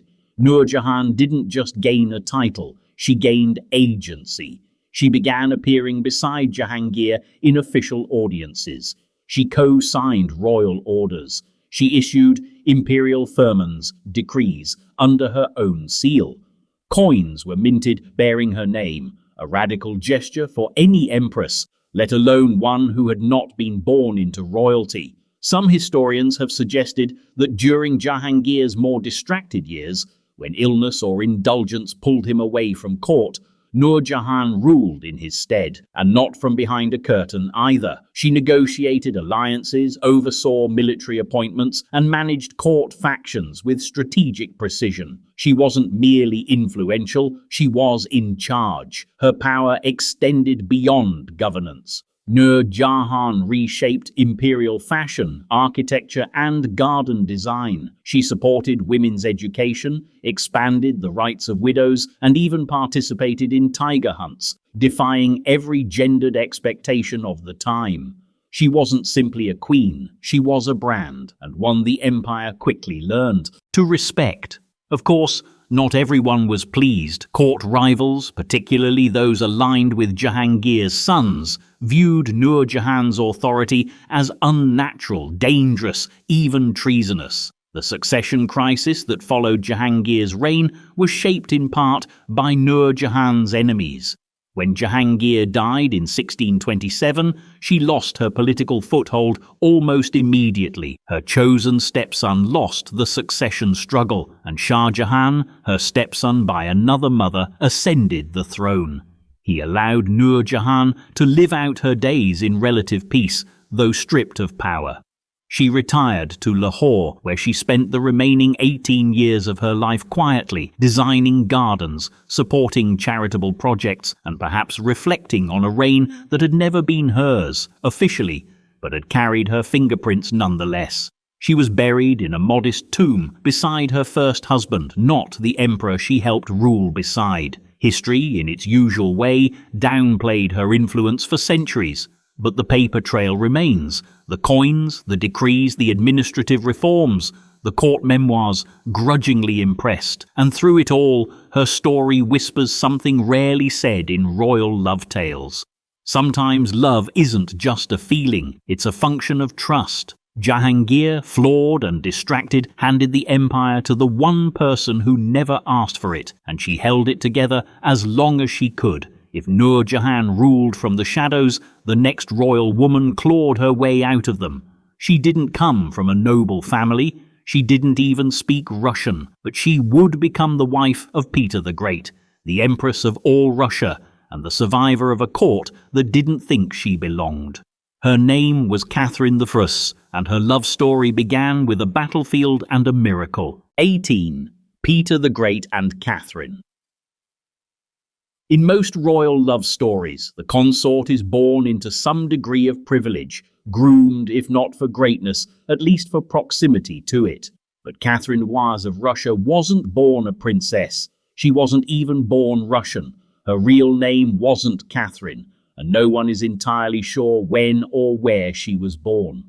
What is known is that she started life as Marta Samuilovna Skavronskaya, possibly the orphaned daughter of Lithuanian peasants, maybe Latvian, maybe Estonian. Wherever she came from, it wasn't the halls of power, and yet she would become Empress of Russia, wife of one of the most formidable rulers in European history, Peter the Great, Tsar, reformer, shipbuilder, and human hurricane. Their story, improbable from the start, reads like a dark fairy tale reversed in tone. There's no glass slipper, no royal ball, just mud, fire, a battlefield, and something harder than romance: survival. Their paths crossed during the Great Northern War, the sprawling, brutal conflict in which Peter sought to modernize and expand Russia by clawing land from Sweden. Marta was captured by Russian forces around 1702 and became a servant in the household of one of Peter's most trusted generals. Somewhere along the way, she met the Tsar.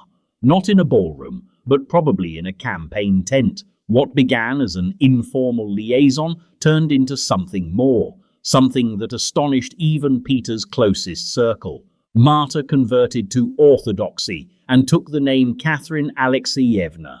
She bore Peter several children, most of whom died young, except 2 daughters. By all accounts, she was unassuming, steady, and deeply pragmatic. Not a dramatic court beauty, but someone, Peter, whose life was defined by instability, rebellion, and constant motion, trusted. Peter had many mistresses, many allies, many enemies, but Catherine was the one who never tried to be anything other than what she was. She didn't scheme, she didn't overreach, she simply stayed. And during a reign dominated by reform, war, and an endless brutal push to westernize Russia, her presence became something like a counterweight to his chaos. According to some reports, she once stopped a mutiny simply by talking to Peter during one of his infamous rages. She calmed him, she reasoned with him, and when he was dying, it was Catherine he chose to name as his successor, not a noble, not a general, not one of his surviving male relatives. Her. But before that extraordinary final chapter, there was a relationship, a real one. Messy, unequal, often overshadowed by the sheer gravitational force of Peter's ambitions, but undeniably grounded in something more than political calculation. Peter, after all, was not an easy man to love. He stood over 6.5 feet tall, had a violent temper, and often vacillated between visionary reform and outright cruelty. He modernized Russia with such fervor that it frequently felt like he was trying to break it first. He ordered noblemen to shave their beards, taxed everything that moved, and executed his own son for treason. This was not a man who softened easily, but with Catherine he did. They travelled together, campaigned together, even joked in private. She was with him during his many European tours, where he dissected corpses in Dutch anatomy theatres and worked incognito in shipyards. She lived with him in military tents, endured long winters, outbreaks of disease, and the bone-cracking exhaustion of empire building.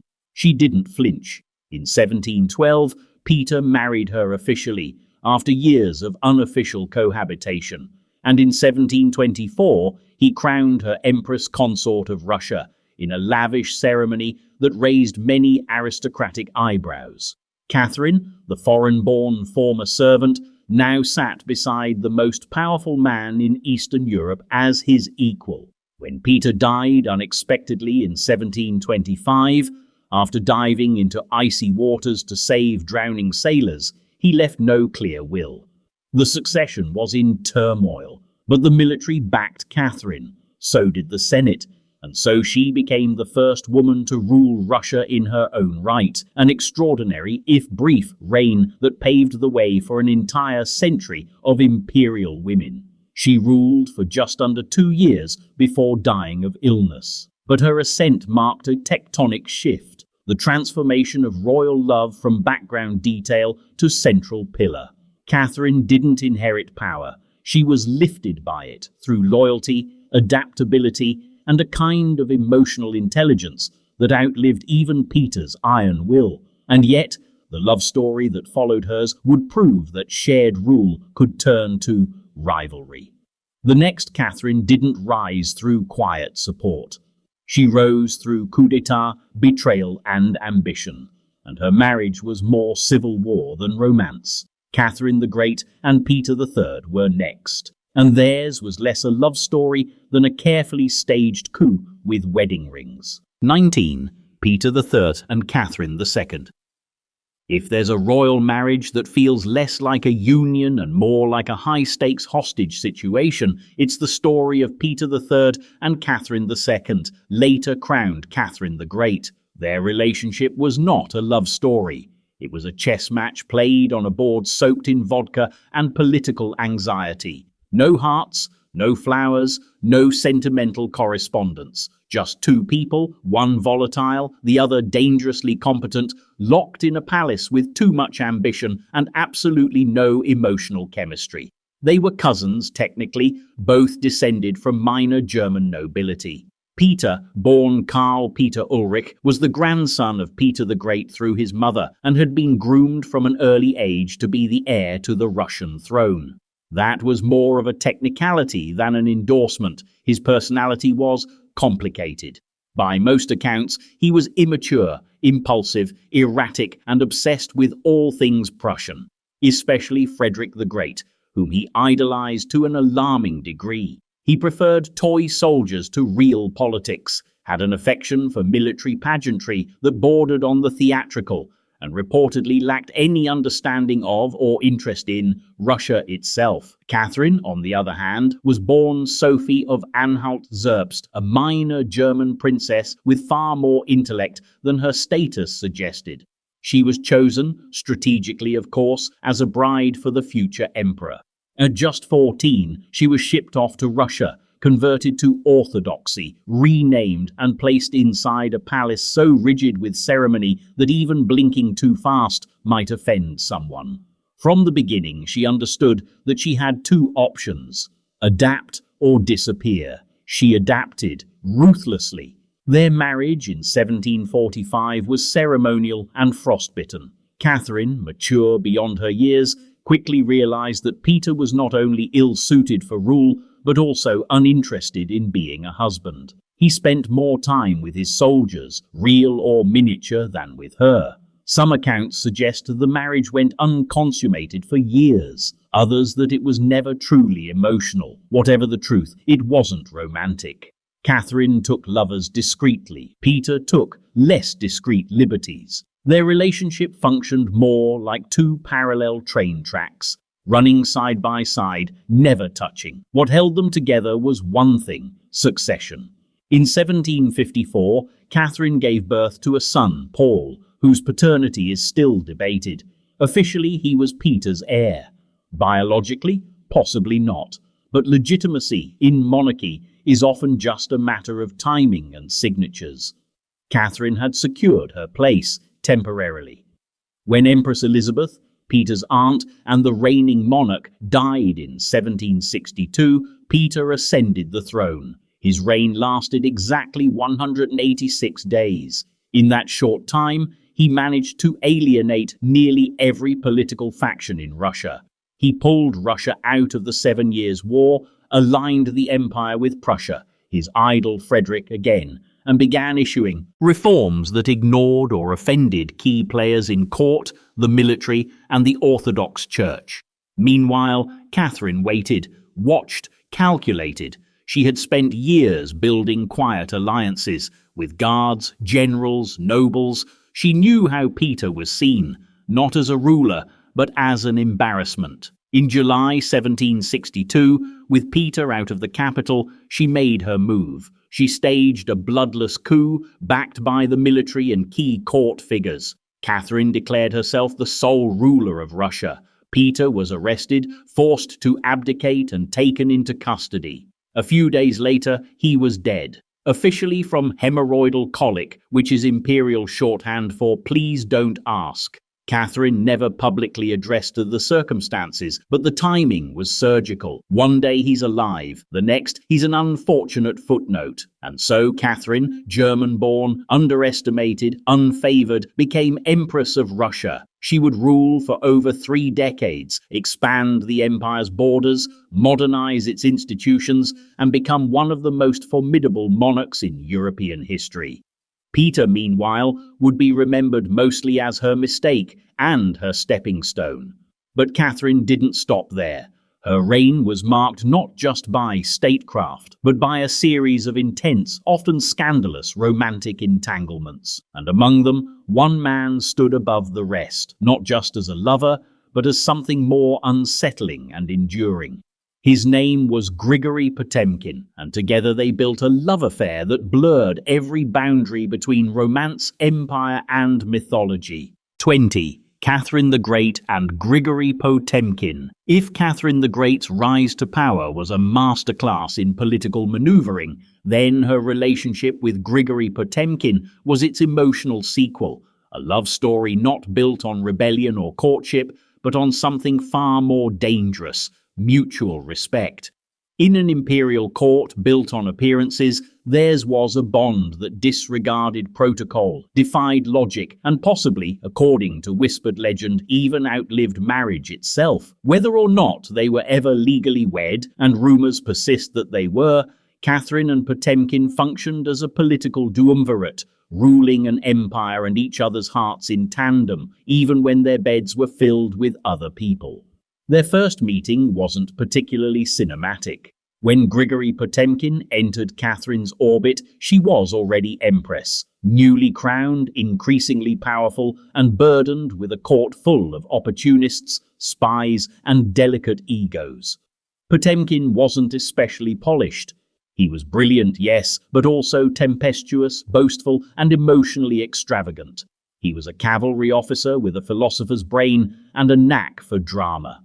He quoted Latin at inopportune moments. He flirted like a man testing a loaded musket. He had one eye and the confidence of 10 men. Naturally, Catherine noticed. Their affair began around 1774, during a period of intense political stress. Russia was in the aftermath of the Pugachev Rebellion, a peasant uprising that had exposed the fragility of the empire's foundations. Catherine needed more than a lover. She needed a partner, and Potemkin, in all his chaotic brilliance, became exactly that. What followed wasn't a conventional relationship. For about 2 years, they were inseparable, militarily, politically, and romantically. Potemkin helped Catherine reform the army, secure Crimea, and strengthen Russia's southern borders.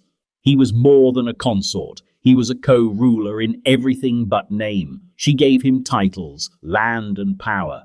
He gave her loyalty, creativity, and the kind of unpredictable passion no one else could manage. He wrote her letters that read like operatic monologues, by turns romantic, neurotic, boastful, and wildly affectionate. Eventually, the intensity of their romantic connection burned itself out. Potemkin was too erratic to be tethered permanently, and Catherine too disciplined to allow one man to dominate her court. But rather than descend into rivalry or bitterness, they did something almost unheard of in royal history. They restructured their relationship. They remained close, intimate, politically aligned. Potemkin even helped Catherine select her subsequent lovers, managing the rotation of handsome younger men with the dry efficiency of a stage manager who had once starred in the lead role. It sounds absurd, and yet it worked. For nearly 2 decades, Potemkin remained the most influential man in Russia outside of Catherine herself. Together they governed a nation with one hand and maintained an impossible friendship with the other.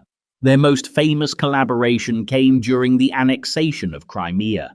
Potemkin, now a field marshal and governor-general of Russia's southern territories, was tasked with overseeing the integration of the region. He organized military campaigns, built cities, and, according to some critics, created a series of Potemkin villages, fake settlements designed to impress Catherine during her imperial tour. Whether the villages were real or theatrical is still debated, but the metaphor stuck. It became shorthand for false appearances and for Potemkin's ability to perform empire building with flair, even if the foundation was still wet paint. But behind the satire was a genuine achievement. Potemkin helped transform Russia into a Mediterranean power. Catherine trusted him with everything: war, diplomacy, land reform, even her own legacy. And when he died suddenly in 1791, on the road between battles, she was inconsolable. She buried him with honors. She mourned him not just as a statesman, but as something harder to define, a partner she could never quite replace. Their love was volatile, unconventional, and filled with contradictions. It wasn't exclusive, but it was enduring. It wasn't official, but it was central. And in the private theater of Russian imperial politics, Catherine and Potemkin performed something almost mythic. A romance where power didn't kill love, it preserved it.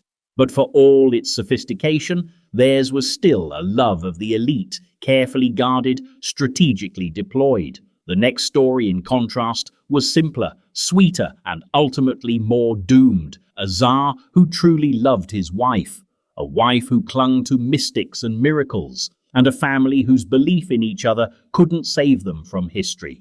Nicholas II and Alexandra were about to fall in love, and then out of time. 21. Nicholas II and Alexandra.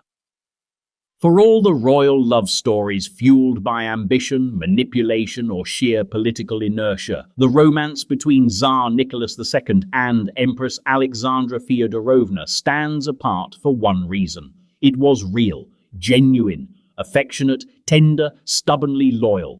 But in the grand, ruthless sweep of history, sincerity isn't always enough. In fact, in their case, it may have been part of the problem, because Nicholas and Alexandra didn't just fall in love with each other, they fell out of step with the century they were born into, and they would pay the price together. Nicholas, the last emperor of Russia, was never supposed to be a revolutionary figure. He was a gentle man with a rigid sense of duty and a dangerously outdated understanding of monarchy. Trained to be dignified, obedient, and ceremonial, he believed firmly in the divine right of kings, just as Russia was growing tired of crowns entirely.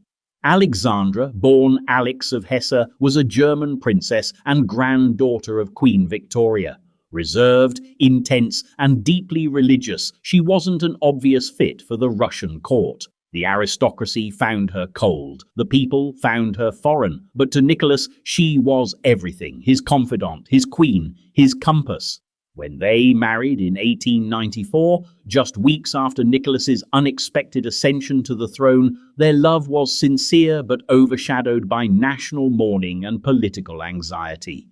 The empire had lost Alexander III, a strong and autocratic ruler, and inherited a son who still signed his letters Nicky and wanted to be remembered as a good father more than a powerful Tsar. Nicholas adored Alexandra, she adored him, and yet they were catastrophically unsuited to rule a country as complex and volatile as late imperial Russia. Their first great trial came not in politics, but in the nursery. After 4 daughters, Olga, Tatiana, Maria, and Anastasia, Alexandra finally gave birth to a son, Alexei, in 1904, the long-awaited heir, the dynastic future. But within months, it became clear something was terribly wrong. Alexei had haemophilia, a genetic blood disorder passed through Queen Victoria's line for which there was no cure. One minor bruise could mean days of agony. A fall could mean death. The revelation crushed Alexandra. Devoutly religious and increasingly desperate, she searched for answers, prayers, treatments, divine signs. And that's when Grigory Rasputin entered the story. A wandering Siberian mystic with hypnotic eyes and an unnerving presence, Rasputin claimed no formal authority, but Alexandra became convinced he could heal her son. To be fair, he often seemed to help, likely by calming her down, which in turn calmed Alexei. But the cost was high.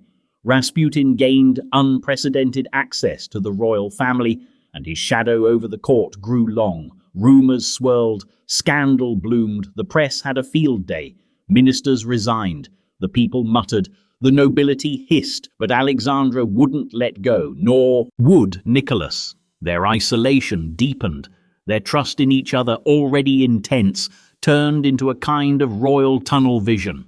As the country edged toward revolution, the couple clung tighter, not just to each other, but to a vision of monarchy that was increasingly a fantasy.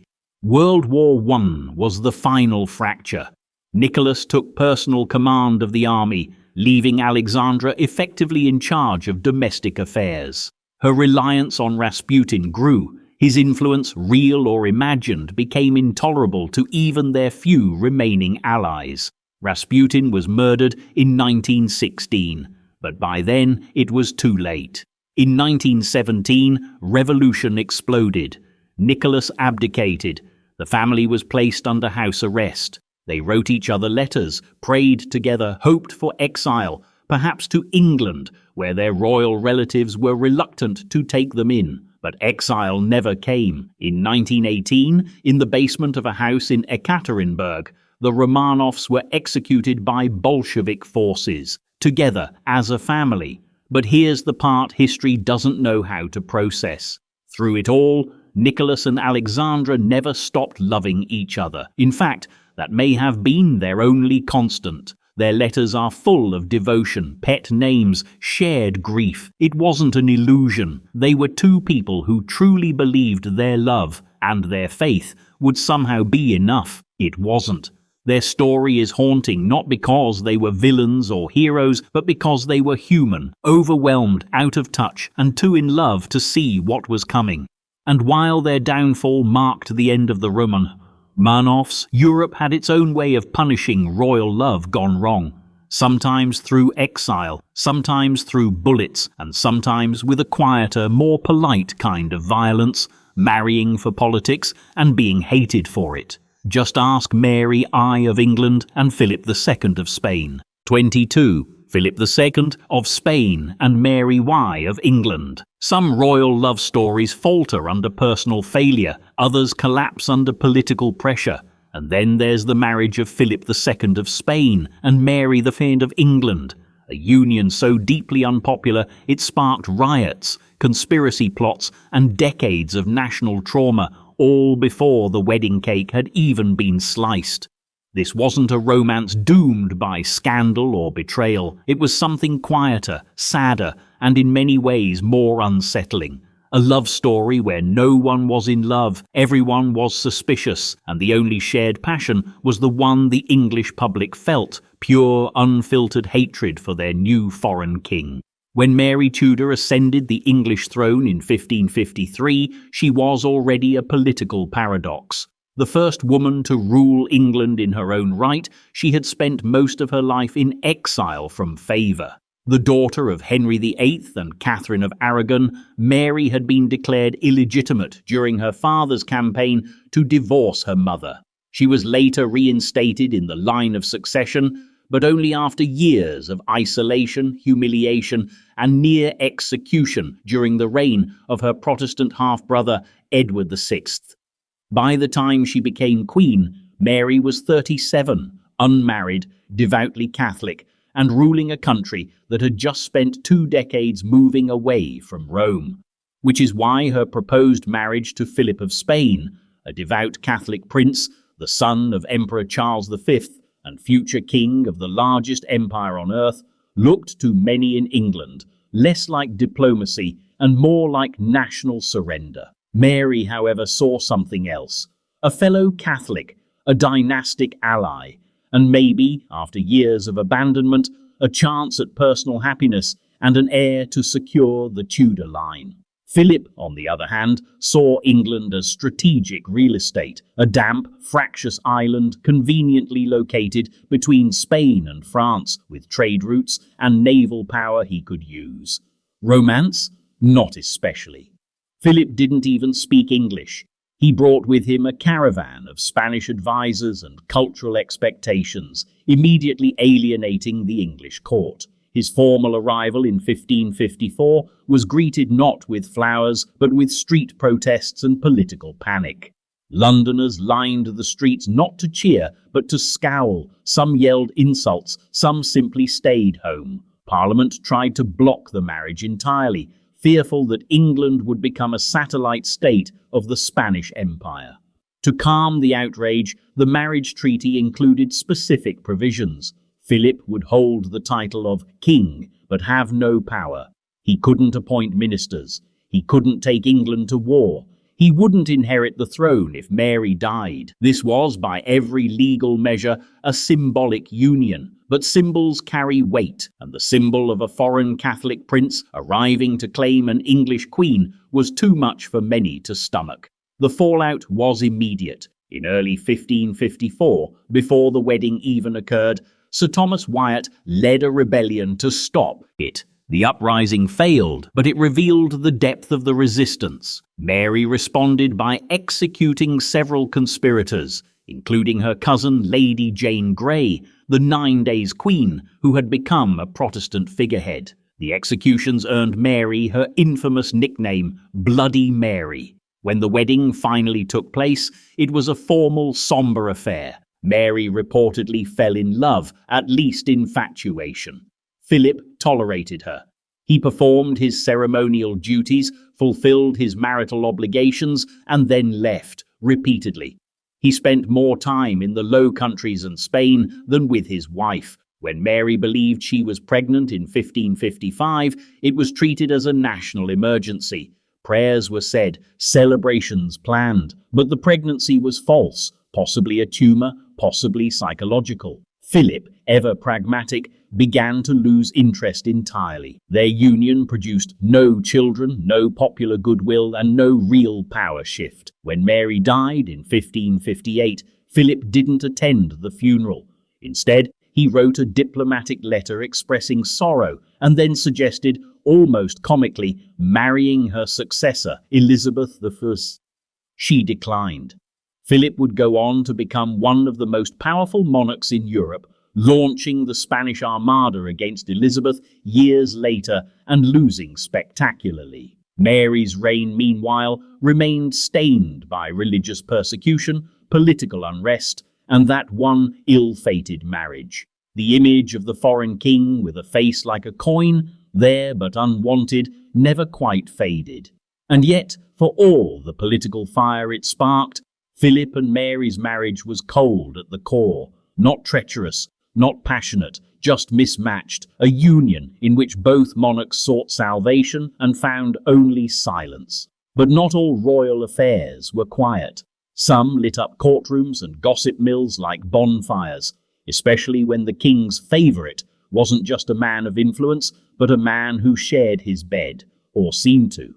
James VI and I and George Villiers were next, and their love, if that's what it was, changed the royal court forever. 23. James VI and I and George Villiers, Duke of Buckingham. In the strange, velvet-draped theatre of royal favouritism, no relationship caused more whispers or more political migraines than that of King James VI of Scotland and I of England, and his beloved courtier George Villiers, later titled the Duke of Buckingham.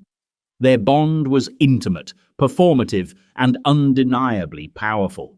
Whether or not it was romantic in the physical sense is still debated, but what isn't up for debate is this. George Villiers was not just a royal favourite, he was a royal obsession. James, like many monarchs before and after him, was born into turmoil. He became King of Scotland at just 13 months old after the forced abdication of his mother, Mary, Queen of Scots, another royal love story with a body count. Raised in a nest of regents, tutors, and political paranoia, James learned early that power was fleeting, and affection even more so. By the time he inherited the English throne in 1603, unifying the crowns after the death of Elizabeth I, James had survived assassination plots, religious conspiracies, and more than a few nervous breakdowns. So it's not entirely surprising that he came to crave loyalty in its purest, most theatrical form. Enter George Villiers, a tall, striking young man with flawless manners and cheekbones so sharp they could have sliced through court intrigue like butter. He caught the king's eye in 1614 and was swiftly elevated from minor gentry to knight, then to Earl Marquess, and finally Duke of Buckingham, the last non-royal in English history to rise so quickly through the ranks. It took just 5 years for him to go from relative nobody to the most powerful man in England who wasn't wearing a crown. The court was scandalized. James, of course, insisted it was all perfectly innocent. He spoke of brotherly love and Christian affection. But then came the letters, surviving to this day, filled with language that even by early 17th century standards reads like something well beyond platonic. "I desire only to live in this world for your sake," James wrote to Villiers in one letter. In another, "I love the Earl of Buckingham more than anyone else." He called him "my sweet child and wife." Contemporaries, especially foreign ambassadors, had no doubt about the nature of the relationship. Whether or not there was physical intimacy, there was certainly emotional entanglement. James doted on Villiers, defended him against scandal, and placed him in positions of extraordinary influence, head of the Navy, chief diplomat, Lord High Admiral, and more. But where James saw a companion, Parliament saw a crisis. Villiers was young, untested, and deeply resented. He bungled foreign policy, including a disastrous mission to Spain, where he and Prince Charles tried and failed to arrange a royal marriage. He led costly military failures, including the siege of Cadiz and the ill-fated expedition to La Rochelle. His arrogance was legendary, and his enemies multiplied. Still, James refused to abandon him. Even when courtiers begged the king to distance himself, even when pamphlets flooded the streets mocking their unnatural affection, James stood firm. He needed Villiers, not just politically, but emotionally. James, who had spent his life navigating suspicion and betrayal, finally had someone he believed he could trust. When James died in 1625, the grief was real and not just for show. Villiers remained in favour under Charles I, but without James's protection, his days were numbered. In 1628, he was assassinated by a disgruntled officer, stabbed in a Portsmouth tavern. The reaction was complicated. Some mourned, many celebrated. The assassin, John Felton, was widely hailed as a hero, but James had written the ending years before. Christ had his John, he once said, comparing himself to Jesus, and Villiers to the beloved disciple. And I have my George. Their story didn't follow the usual royal formula. No wedding, no heirs, no empire forged in tandem, just a bond so personal and so politically dangerous that it nearly unravelled the monarchy itself. But if James and George's affection was seen as unnatural, the next royal union was too natural, so natural in fact that it raised few eyebrows in its own culture, despite being a marriage between half-siblings. In the Hawaiian kingdom, Kamehameha II and Queen Kamamalu defied Western ideas of love and bloodlines and died doing it. 24. Kamehameha II and Queen Kamamalu. If the love stories of Europe were forged in dynastic contracts and candlelit scandal, the romance of Kamehameha II and Queen Kamamalu was built on something else entirely: custom. In early 19th century Hawaii, royalty wasn't a matter of distant protocol, it was divine blood. And bloodlines weren't lines at all. They were circles woven through sibling unions, half-sibling marriages, and carefully preserved genealogies that would make a Habsburg wince. Kamehameha II, born Liholiho, inherited the throne in 1819, following the death of his father, Kamehameha the Great, who had unified the Hawaiian Islands through a mix of battlefield brilliance, spiritual savvy, and raw political force. The younger Kamehameha, though groomed for rule, faced a different kingdom, one caught between ancestral belief and the sudden disorienting arrival of Western influence. And into that world, he brought Kamamalu, his half-sister, into the role of highest-ranking wife and queen consort. Their union, by Western standards, would have been scandalous, but in Hawaiian culture, it was sacred. Among the Ali Nui, Hawaiian nobility, marriage between half-siblings wasn't taboo, it was essential. It concentrated mana, or spiritual power, keeping genealogical lines pure and politically uncontested. Kamamalu and Kamehameha shared a father but different mothers, both of high rank. In marrying, they weren't just affirming love or loyalty, they were creating a divine partnership that embodied the spiritual balance of their realm. But if theirs was a union sanctioned by centuries of custom, it was also a collision course with the modern world. By the time of their reign, Christian missionaries were arriving from New England, armed with scripture and starch. These newcomers viewed Hawaiian spiritual traditions, including the kapu system, which governed nearly every aspect of life, as primitive or worse. Their disdain extended to royal practices, especially sibling marriage, which they interpreted through their own cultural and moral frameworks. And yet, Kamehameha II and Kamamalu did not flinch. They were young, regal, and by all accounts, deeply attached to each other. Kamamalu was known for her towering height, commanding presence, and devotion to her people. She was frequently seen at her husband's side, adorned in feathered cloaks and towering headdresses, radiating both affection and authority. Despite the king's multiple wives, he had at least 5, in keeping with tradition, Kamamalu was the favourite, not just by protocol, but by personal bond. Their love story, however, was marked by a curious paradox. They were living traditions in a world rapidly erasing them. In 1823, the royal couple made a fateful decision. They would travel to London, the heart of the empire now circling their islands, to meet King George IV and engage in diplomatic courtship on the world stage. It was the first time Hawaiian monarchs had ever left the islands. For Kamamalu, it was a voyage into the unknown. She packed regal garments and royal taboos and sailed into the teeth of British industrialism with the grace of a queen and the vulnerability of a stranger. The London they arrived in was cold, both literally and metaphorically. The climate was brutal for people born under tropical skies. Worse, the royal couple were not received by George IV, who, in the midst of his own scandals and excesses, kept them waiting.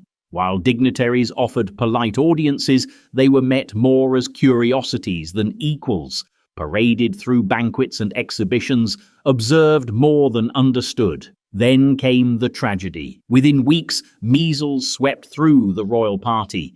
Neither Kamehameha II nor Kamamalu had immunity to the disease, which had not yet reached their islands in full force. In July 1824, Kamamalu died. Days later, Kamehameha II followed. They were just 22 and 27 years old. Their bodies were returned to Hawaii months later, arriving in black-draped ships met by a stunned and mourning nation. Their deaths marked more than personal loss. They were a grim symbol of how vulnerable Hawaii was to outside forces, cultural and biological alike. And yet their love endures in local memory, not as scandal, but as sacred. A union that reflected the deepest values of their people and a devotion strong enough to carry them to the ends of the earth, only to be undone by a world that never truly understood what they were trying to preserve. But if their love was lost to a foreign illness, the final love story on this list was lost to silence, an ancient union sealed by family, undone by death, and swallowed by the sands of time. A boy pharaoh, a half-sister queen, and a plea for rescue that vanished into history. It ends, as many things do in Egypt, with Tutankhamun and Ankhesenamun. 25. Tutankhamun and Ankhesenamun. In the faded golden pages of ancient Egyptian history, the love story of Tutankhamun and Ankhesenamun reads less like romance and more like the final chapter of a collapsing dynasty, one written in rushed hieroglyphs, sealed in tombs, and punctuated by silence. This was not a love story of empires built or kingdoms united. It was the desperate entangling of two children bound by lineage, ritual, and the political debris left behind by one of the most radical reigns in pharaonic memory. We all know Tutankhamun, the boy king, made posthumously famous by Howard Carter's 1922 discovery of his nearly intact tomb. The gold mask, the curse, the glittering mystery. But behind the myth was a real young man who inherited the throne at around 9 years old in the wake of religious and political upheaval so severe that even his name had to be corrected. Before he was Tutankhamun, he was Tutankhaten, living image of Aten, named in devotion to the sun god Aten, the central figure of his heretical father's monotheistic revolution.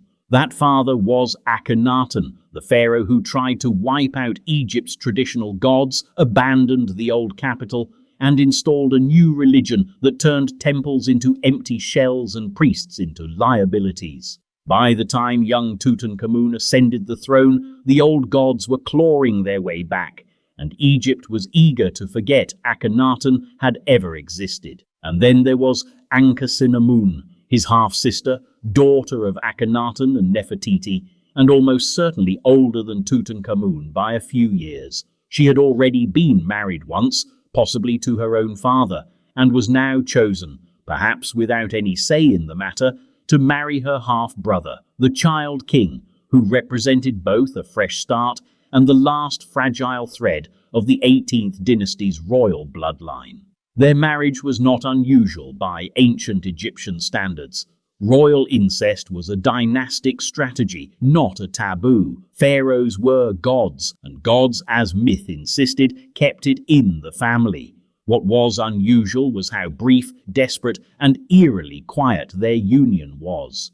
Tutankhamun's reign lasted just 9 years. During that time, he and Ankhesenamun reversed many of their father's reforms. They returned the capital to Thebes. They reinstated the old pantheon of gods. They rebuilt temples and tried, with all the fragile power of teenagers dressed as deities to restore order. But Egypt had not forgotten the chaos, and neither had the priests, the generals, or the scribes. The court was no longer a family, it was a survival game. Tutankhamun died suddenly around the age of 18 or 19. Theories abound: malaria, a genetic illness, a fall, or complications from a broken leg. Whatever the cause, his death was a disaster. He had no surviving heirs, no strong allies, and no plan in place. His tomb, though now world famous, was clearly rushed, carved into a space originally meant for someone else. And then comes the strangest part of all, the letter. Buried in the archives of the Hittite Empire, Egypt's longtime enemy, is a fragmentary record of a message from an Egyptian queen to the Hittite king. The queen's name is never given, but scholars widely agree it was Ankhesenamun. In the letter, she begs the king to send one of his sons to marry her. She insists she is a widow, that she has no one to turn to, that she is afraid, that she would never take one of my subjects as husband. It is a royal plea for rescue. The Hittites, cautious but intrigued, sent a prince. He never made it. He was murdered en route, and then Ankhesenamun vanishes from the historical record.